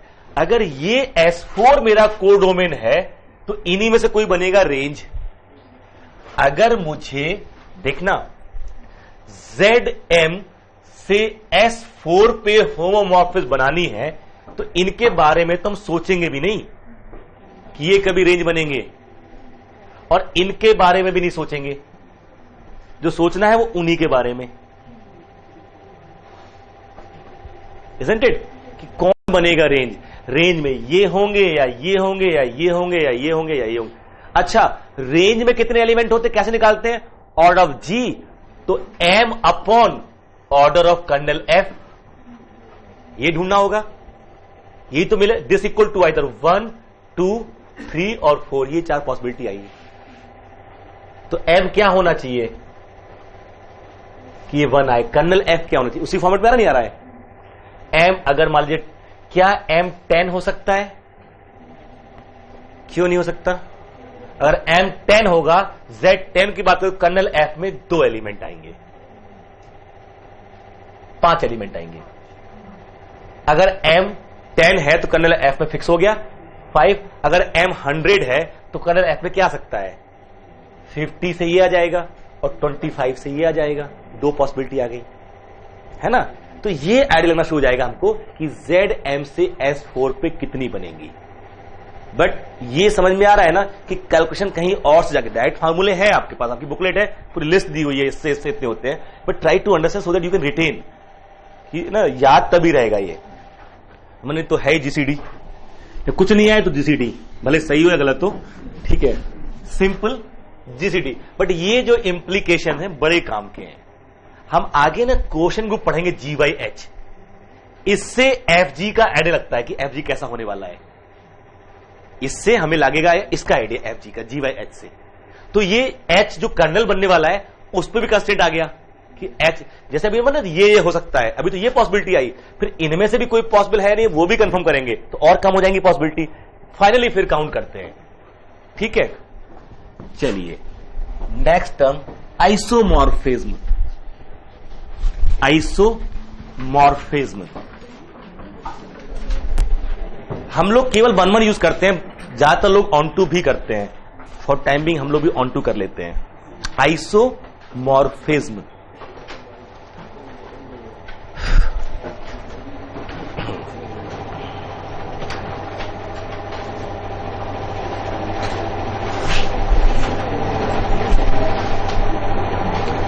a 1-1 homomorphism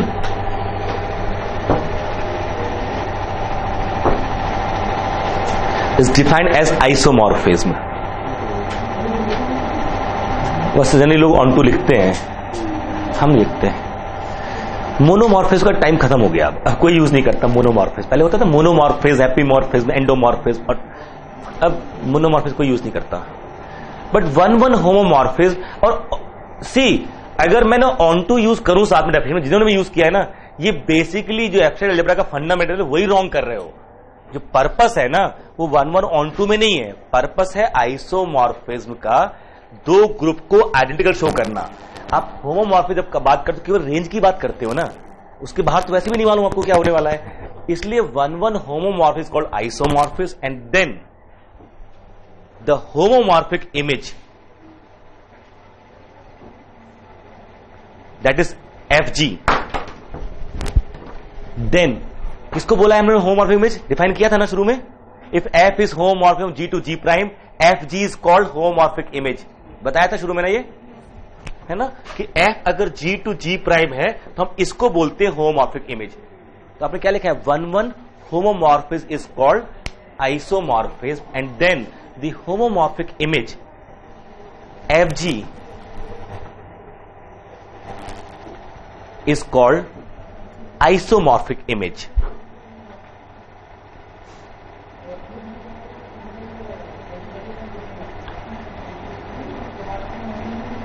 And we say G and FG are isomorphic। We say G and FG are isomorphic and denote by this sign। G and FG are isomorphic and denote by this sign। ठीक है, आइए अभी बताते हैं। हाँ है ना on to मेरे FG पे, तो हम तो रेंज के बाहर जाके बात ही क्यों करेंगे, हमारा तो मतलब ही नहीं, हमारा तो इसी के साथ है जो कुछ है।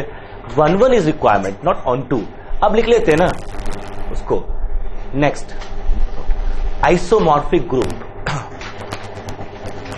आइसोमॉर्फिक ग्रुप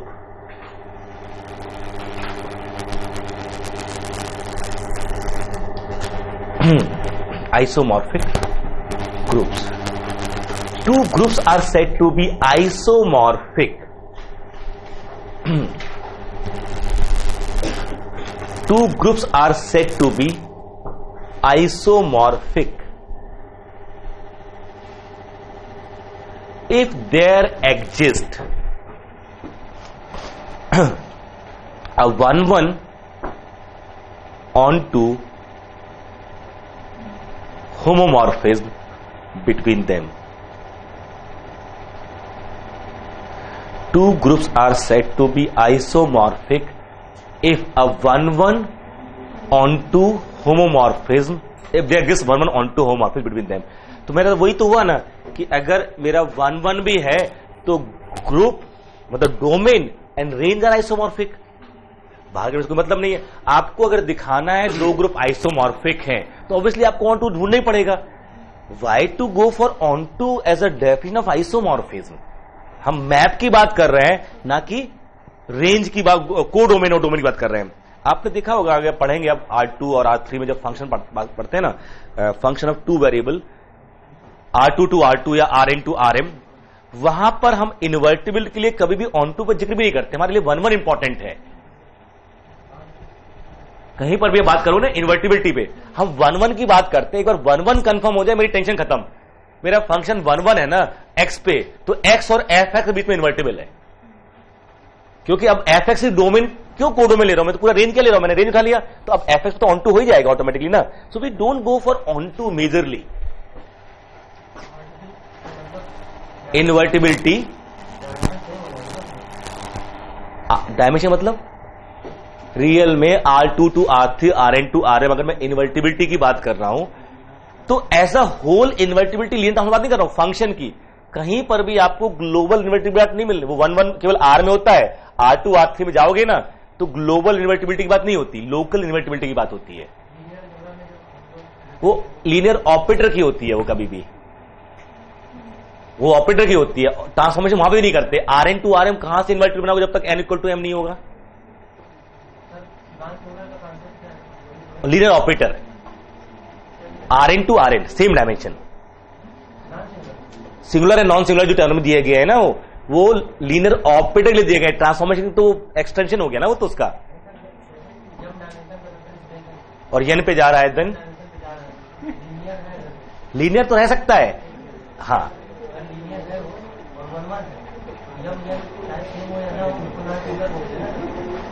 नहीं उसको जो डिफाइन किया गया ना वही तो कह रहा हूं, T बिलोंग्स टू LV ऐसे बोलते हैं, समझो पहले T बिलोंग्स टू LV। अगर T मेरा Rn to Rm है, आप जो कहना चाह रहे हो कि T of x equal to 0 implies s equal to 0, then T said to be singular non singular, ऐसा नहीं है। देन अगर ये n और m है तब नहीं बोलते इसको।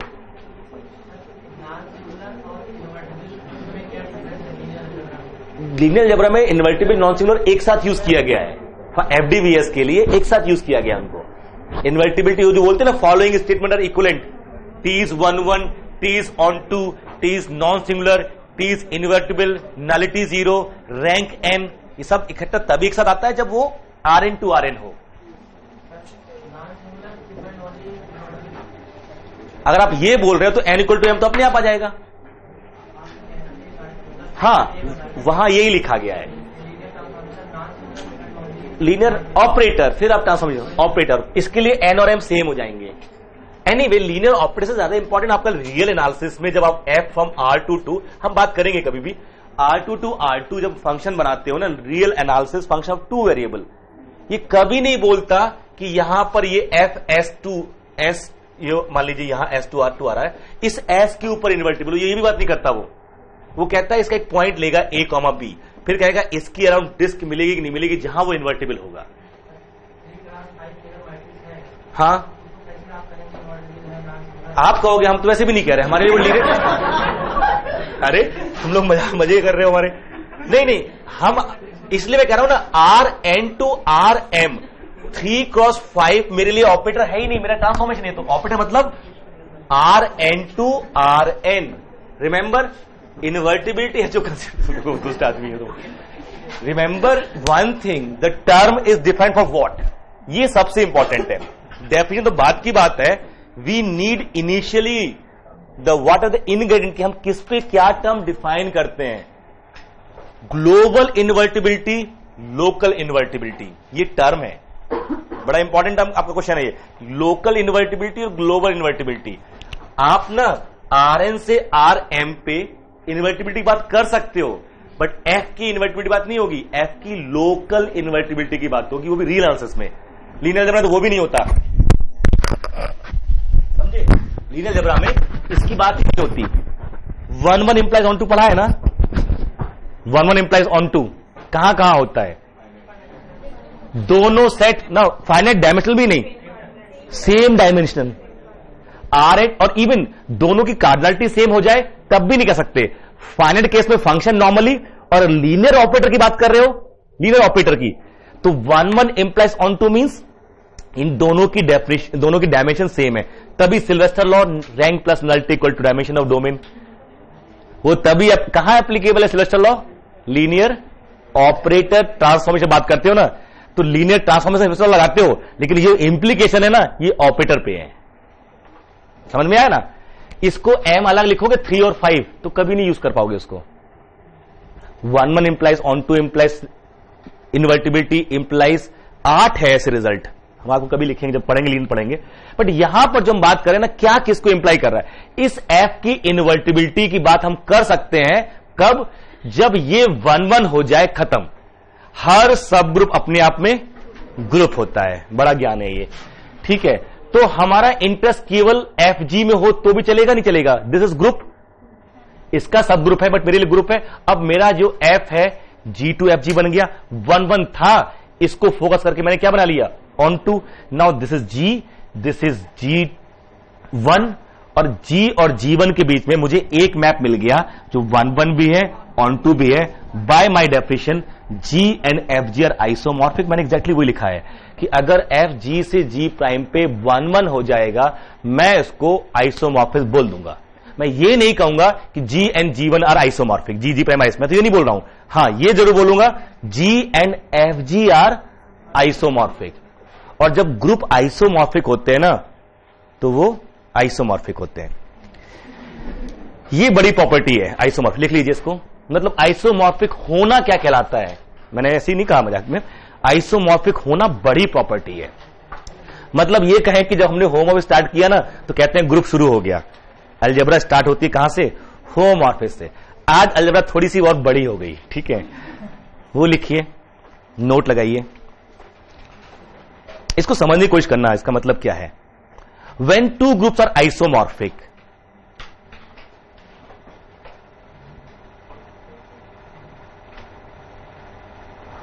when two groups are isomorphic,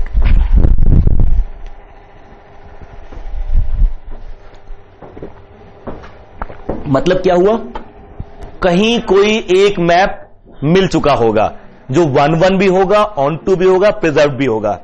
homomorphism 1-1 and on to, ठीक है, एक तो मिल चुका हो, जिसके चलते हम कह रहे हैं और भी हो सकती है, कुछ ऐसी मैप है जो हो सकता है ना हो होमोमॉर्फिज्म, आइसोमॉर्फिज्म ना हो, एक मिली होगी तभी हम क्लेम कर पाए। तो जब दो ग्रुप आइसोमॉर्फिक होते हैं तो क्या क्या होता है, देखिए, when two groups are isomorphic we say they are abstractically identical, identical in abstract sense, they are identical in abstract sense। हम लोग एब्स्ट्रैक्ट अलजेब्रा पढ़ रहे हैं ना, मतलब एब्स्ट्रैक्ट जैसे हमारी आपकी अच्छाई,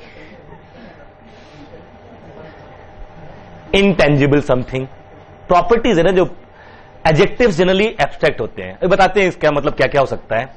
जैसे एक ग्रुप की जो प्रॉपर्टीज है ना, A012, सपोज 0 1 2 3 ये एलिमेंट है मेरे, और ये मेरा ऑपरेशन है, पहचान पा रहे हैं ना।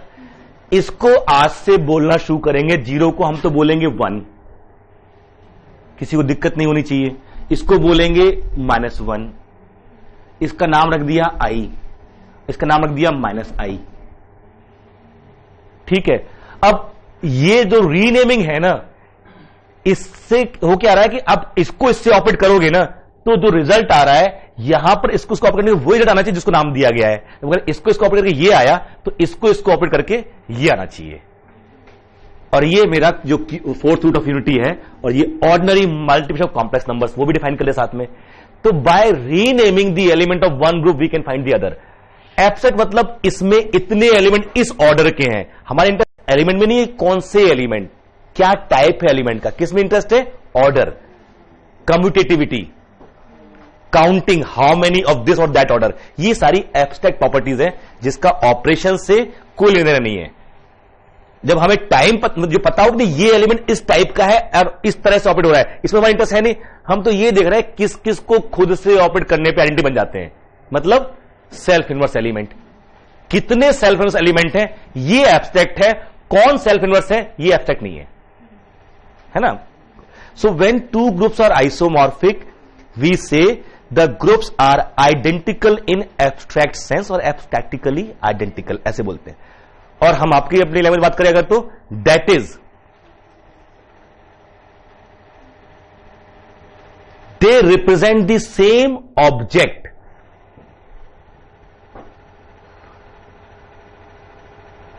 ब्रैकेट में स्ट्रक्चर, ऑब्जेक्ट के आगे structure, that is they represent the same object, bracket में structure in two different languages, bracket में notation, that is they represent the same object in two different languages, और ऑब्जेक्ट के आगे structure और language के आगे नोटेशन। अब समझ में आया ना? जैसे ना कोई हम लोग हप्पा, हप्पा माने हप्पा, देन दाल, अच्छा जरूरी कुछ मीनिंग हो, ठीक है, ये भी कहिए। छोटे बच्चे बोलते हैं ना हप्पा, मम्मम, पानी, है ना, कुछ कुछ भी। आप समझिए just by changing the name property doesn't change, isn't it? आप चिल्ला रहा कोई आदमी और उसको चाहिए कि हमको मालूम चल रहा है, समझ में, अच्छा पानी को बोलते हैं, ठीक है, नहीं कोई पुरानी कहावत है कि कोई ईरान से आया आप करके बेचारा मर गया, उसको पानी नहीं मिला, ठीक है, तो समझ में नहीं आ रहा था क्या चाहिए उसको। The moment they understand the language, the moment, then otherwise it is different object for me unless I know the language. The moment I know the language, these are two different notation only for the same object. So what we do when we have two groups, we keep on study them separately. Instead that if I can establish the isomorphism, if I know they are isomorphic, so if you study say this, that means the same result, because they are same object in two different languages. Simple यही है। तो isomorphism का मतलब ही यही है कि हम एक ग्रुप अगर पढ़ लेते हैं, दूसरा अपने आप समझ में आ गया। जो जी प्राइम के आइसोमॉर्फिक होगा, अगर जी प्राइम अबिलियन है तो जी को भी अबिलियन होना पड़ेगा। वो cyclic, this also cyclic, it has no element of order 2, it can not have, it has only 3 element, it has exactly 3 element. In this way these properties are preserved. So when two groups are isomorphic means this, जो आप isomorphism, आपकी isomorphic image, इसलिए मैंने बोला था उस दिन कि जो आपकी आइसोमॉर्फिक इमेज होगी वो आपका आइडेंटिकल ट्विन होगा, आपकी प्रॉपर्टी से उसकी प्रॉपर्टी जज हो सकती है। समझ में आ रहा है ना? मतलब आपको दिखा के आपके जुड़वा से शादी कर दी जाए तो उसको कोई आपत्ति नहीं होनी चाहिए। अगर वो आपसे बातचीत करके कंफर्टेबल हो गए, मामला समझ में आ गया है तो ठीक है। This is what isomorphic. Photo दिखा के गड़बड़ हो जाता है मामला, ठीक है, because photo is homomorphic image, it gives properties but not every property, है ना। वो आजकल फोटोशॉप भी हो जाता है मामला, सर, है ना।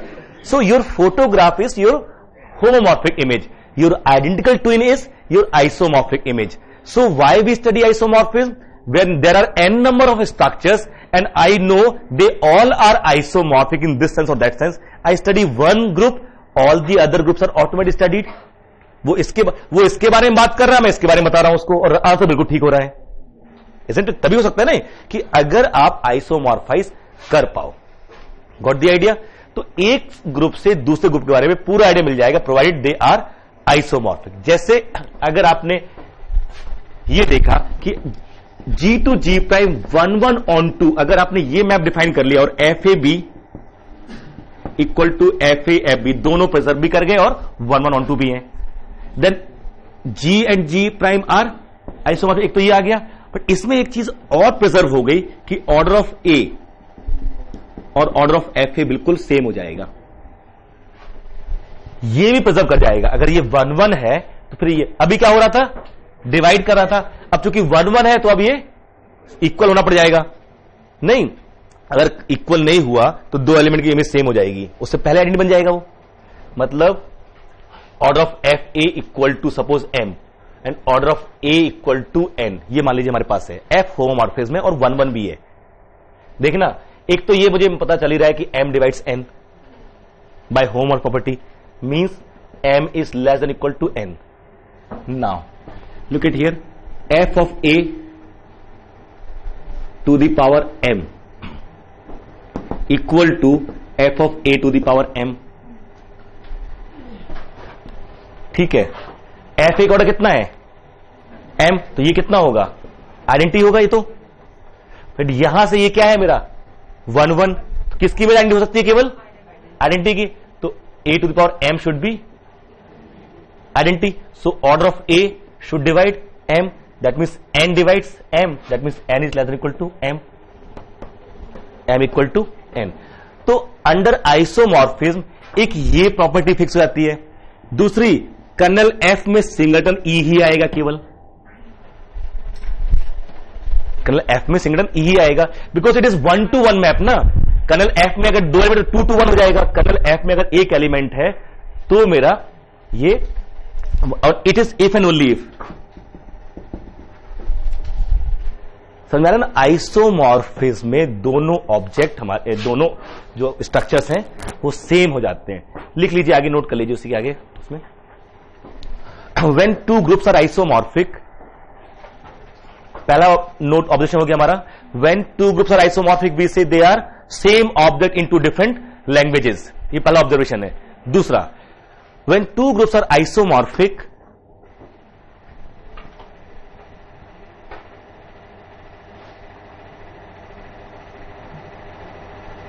we say one can be obtained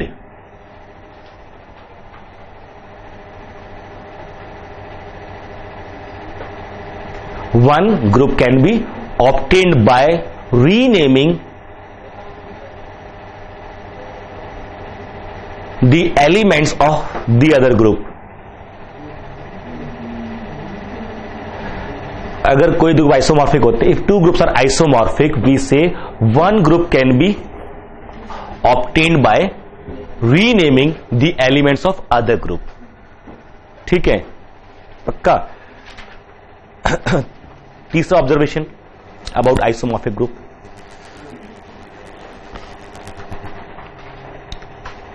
when f is 1 1 on 2 homomorphism, when f is 1 1 on 2 homomorphism from G to G prime,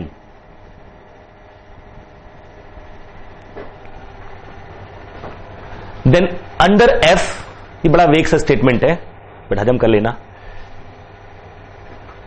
then under F everything को इन्वर्टेड कॉमा में, वो आपके ऊपर है, under F everything gets preserved, under F everything gets preserved, अर्थात सब कुछ preserve हो जाता है। प्रिजर्व होने मतलब, हाँ, प्रिजर्व होना।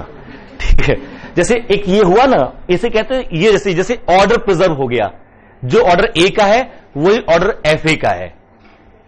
जैसे किसी भी होमोमॉर्फिज्म में मैं दो चीज देखी थी बिल्कुल प्रॉपर्ली प्रिजर्व थी, एक तो आइडेंटिटी प्रिजर्व हो गई, आइडेंटिटी इमेज आइडेंटिटी, इसे कहते हैं प्रिजर्व कर जाना, आइडेंटिटी मैप हो रहा है। इनवर्स प्रिजर्व हुआ था, ए का इमेज अगर एक्स है तो ए इनवर्स का एक्स इनवर्स, इसे कहते हैं इनवर्स का प्रिजर्व कर जाना। ऑर्डर प्रिजर्व नहीं हुआ था होमोमॉर्फिज्म में, यहां पर ऑर्डर प्रिजर्व हो गया, इसके अलावा और कुछ भी प्रिजर्व हो गया। नॉन अबिलियन ग्रुप की इमेज अबिलियन आ सकती थी, है ना, नॉन अबिलियन ग्रुप की इमेज अबिलियन आ सकती है, ये प्रिजर्व नहीं हुआ। अबिलियन की इमेज तो हमेशा अबिलियन आएगी, वो डेफिनेशन है, अबिलियन प्रॉपर्टी प्रिजर्व हो गई, बट नॉन अबिलियन में जा रहा है, ये प्रिजर्व नहीं हुआ। तो होमोमॉर्फिज्म में आइडेंटिटी प्रिजर्व हुई, इनवर्स प्रिजर्व हुआ, ऑर्डर प्रिजर्व नहीं हुआ, अबिलियन प्रॉपर्टी प्रिजर्व हुई, साइक्लिक प्रॉपर्टी प्रिजर्व हुई, नॉन अबिलियन प्रॉपर्टी प्रिजर्व नहीं हुई, है ना, नॉन साइक्लिक प्रिजर्व नहीं हुआ। लेकिन आइसोमॉर्फिज्म में ये भी प्रिजर्व हो गया, मतलब अबिलियन की इमेज अबिलियन, तो नॉन अबिलियन की इमेज भी नॉन अबिलियन ही आएगी, नॉन साइक्लिक की भी नॉन साइक्लिक। इसमें जो ऑर्डर 2 का एलिमेंट होगा अगर एक, तो इसमें एक ही होगा। ये सारी प्रॉपर्टी प्रिजर्व कर जाना, मतलब कहने का वो दो नहीं, वो एक है। वो दिखने में दो ग्रुप लग रहे हैं बट वो दो नहीं माने जाएंगे, वो एक है। कुली नंबर 1 देखिए ना, देखिए कुली नंबर 1, हाँ, गोविंदा डबल रोल, उसमें बड़ा फेमस डायलॉग है उसका होमो आइसोमॉर्फिज्म में, वो बार बार जो इंस्पेक्टर जाके बोलता है उसको ना कि वो दो नहीं वो एक है और वो कुली है, ठीक है, isn't it? So we are separating them by structure, by notation only. We are separating them by notation only, but they are not actually separate. ठीक है, जैसे मैं अगर ये लिखा हुआ है, इज इट नीरम? नीरम, रू, ये तो नाम लग रहा किसी का, अब ठीक है, अरे कोई बात नहीं, अब मैं वो आपकी लैंग्वेज कैसे लिखूंगा, मैं बोलना स्क्रिप्ट कहां से लिखे हो आपकी, मैं लिख तो दूंगा, पढ़ेगा कौन इसको मैं तो कुछ भी लिख दूं तो ये किसी और लैंग्वेज में है, बट लो ये भी they are diff, see you don't know this, I know, you don't know this, I know, these are again two different words for, तो ये अगर जब तक नहीं पता है तब तक डिफरेंट ऑब्जेक्ट हैं। कोई आपसे ये मंगाएगा, अगर आप नहीं पहचानते ढूंढते रहोगे कहां से लाना है, क्या लाना है। मुझे याद है मैं हरियाणा ये कुरुक्षेत्र गया हुआ, तो जो मेरे होस्ट थे वो शाम को मुझे मोटरसाइकिल बढ़ा के घुमाने ले गए, चलिए आपको ना यहाँ के गोलगप्पे खिलाते हैं, चलिए बैठ गए। तो वो एक किसी चौराहे के किनारे खड़े हुए, वो कोई था साइकिल पे लेके, उससे पूछता है कितने पानी है, कुछ ऐसी अपनी उसमें स्लैंग में, वो तो 5 हैं। अरे यार, आगे गए, हाँ पानी की बतासे इसे बोलते हैं, वो कहता रेट छोड़ो, फिर आगे चलते। मैंने कि पूछ क्या रहा है, पानी मतलब पानी भी कितने होते हैं। फिर आगे गए तो उसने बोला 7, तो देखा कि 7 डब्बे थे अलग अलग, सब में अलग टाइप का पानी था, ठीक है ठीक है, तो एक वो सॉर्ट का है, एक ये, सबके अलग अलग नाम थे अलग। अगर वो एक ही होता तो फिर एक डब्बा यूज करता, ठीक है, अगर वो नॉर्मल वाटर नहीं था वो एक ही डब्बा होता, तो वो 7 वो नॉन आइसोमॉर्फ पक्का थे, they all were water so called, but they have different taste. तो ये एब्स्ट्रैक्ट सेंस में वो अलग हो गए, basically they have the same notation but they are different, this is strange. Algebra में ऐसा होता है कि नोटेशन डिफरेंट होते हैं, हमें चाहिए होता है कि वो सेम है कि नहीं है। यहां ठीक उसका उल्टा था, you can call it anti isomorphism, कि they have same name, they all are being called water but they have different taste, isn't it? अगर हमको अलग अलग वर्ड मिल रहे हैं, मैं आइसोमॉर्फाइज कर पाया तो I understand this and this both, मैं सब समझ सकता हूं ये कौन सी चीज है। तो इनको अब मुझे प्रॉपर्टी स्टडी करनी है, तो कैसे स्टडी करेंगे? दिस इज इंपॉर्टेंट ना। I have to write a program which will keep on running the properties. अगर मुझे प्रोग्राम लिखना हो, आपको न्यूक्लियर एक्सप्लोजन के आइडियाज, वहां खूब चलता है group theory isomorphism, nuclear explosion हुआ करना है किसी को, पोखरण 2 पोखरण 3 मान लीजिए, अब उन्होंने कुछ चेंज किए, अब इंटेंसिटी कितनी बढ़ी है, they have increased intensity, devastation has multiply by this number, क्या करेंगे उसे? फिर पटक देंगे क्या? पटक के देखते हैं, isn't it? वो हो गया, एक बार करने से मुश्किल हो गया, वो डेटा जो आ गया उसको अब सिमुलेट करेंगे। नहीं, केमिकल कंपाउंड्स होते हैं, वो पीरियड टेबल जो होती है वहां से ऐसे ऐसे मैप बनाना शुरू करते हैं, प्रॉपर्टीज डिबेटिंग दिस वे। ये थोड़ी कि ऐसे करके, अच्छा साइनेट था अब तो गए ना, आपको आप नहीं करते। This is homomorphism, this is one more important connection, कि without knowing that object you have properties. ये मैंडलीव का जो काम था, या आपके यहां जो टेबल है पेज नंबर 406 पे गैलियन में, इसने यही बताने की कोशिश की है, जहां लिखा हुआ है 16, उस नीचे यहां पर 40 लिखा हुआ है। गैलियन में एक टेबल है, पुराना एडिशन गैलियन का, जो उस पे ये सब पेज नंबर है, उस पे ये नंबर लिखा है, उसके नीचे ग्रुप्स लिखे, these are 2 numbers. That means what they are saying कि order of G is suppose 16, so there are G1, G2 and so on, G14. There are different 14 non-isomorphic structures. Suppose you collect 15 structures, 15 groups of order 16. 2 of them has to be isomorphic. दुनिया में infinite group हो सकते हैं और हैं भी किसी order के, ऑर्डर 16 के इनफाइनाइट ग्रुप्स हैं, but you just need to study these 14 groups. जो इनमें से किसी ग्रुप के पास नहीं है, दुनिया में किसी ग्रुप के पास नहीं होगी, इसका ऑर्डर 15 होगा, 16 होगा। This is beauty of isomorphism. अगर आपने जैसे यहां लिखा हुआ ना कि ऑर्डर ऑफ जी इज 20, इसके नीचे आप देखोगे वहां पे नंबर लिखा हुआ 5, ऐसे. So order of G is 20 and then this 5. This means what? In the universe, there exists exactly 5 groups of order 20. If you study 5 non-isomorphic groups of order 20, every group is studied. Pick any group other than this. जो 5 मिल गए ना, 5 आपको G1 to G5, कोई भी G6 G7, इनमें से किसी न किसी जैसा होगा. जैसे मालूम चल गया इन 5 के 5 में ये नॉन आइसोमॉर्फिक है. क्यों है? मालूम चल चुका है कोई प्रॉपर्टी की वजह से. इन 5 में देखा किसी में भी ऑर्डर 10 का जो भी सब ग्रुप है वो साइक्लिक है. मान लीजिए कहीं से ऐसा है नहीं, सपोज फॉर अ मोमेंट कि all these 5 they all have group of order 10 and that is cyclic.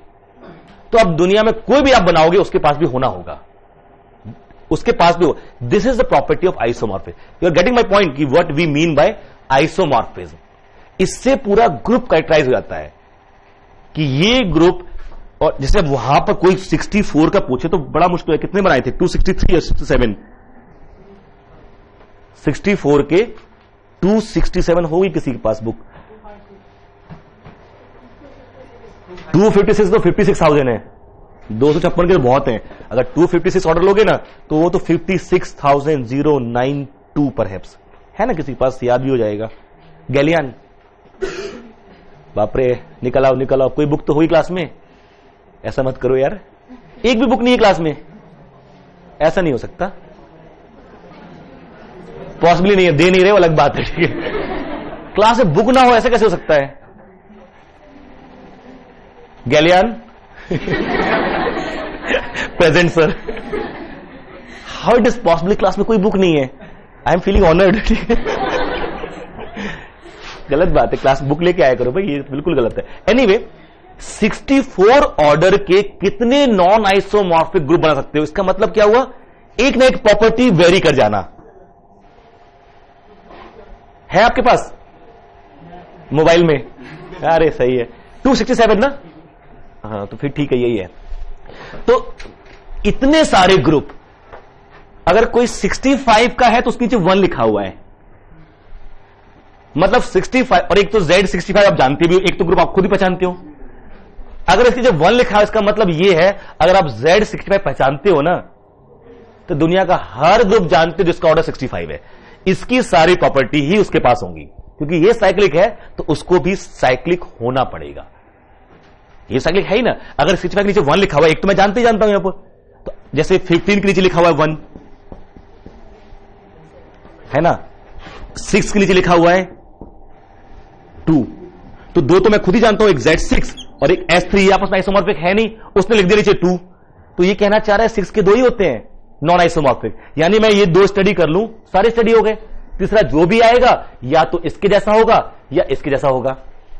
अब देखिएगा, इसमें भी ऑर्डर 6 का एक ही सब ग्रुप है Z6 में, और इसमें भी ऑर्डर 3 का.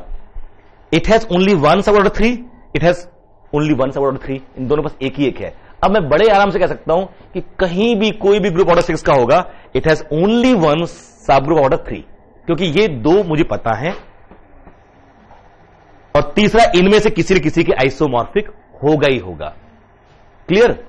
बात समझ में आ रही है? So under isomorphism these properties are preserved. जैसे R स्टार कैसा है? अबिलियन है,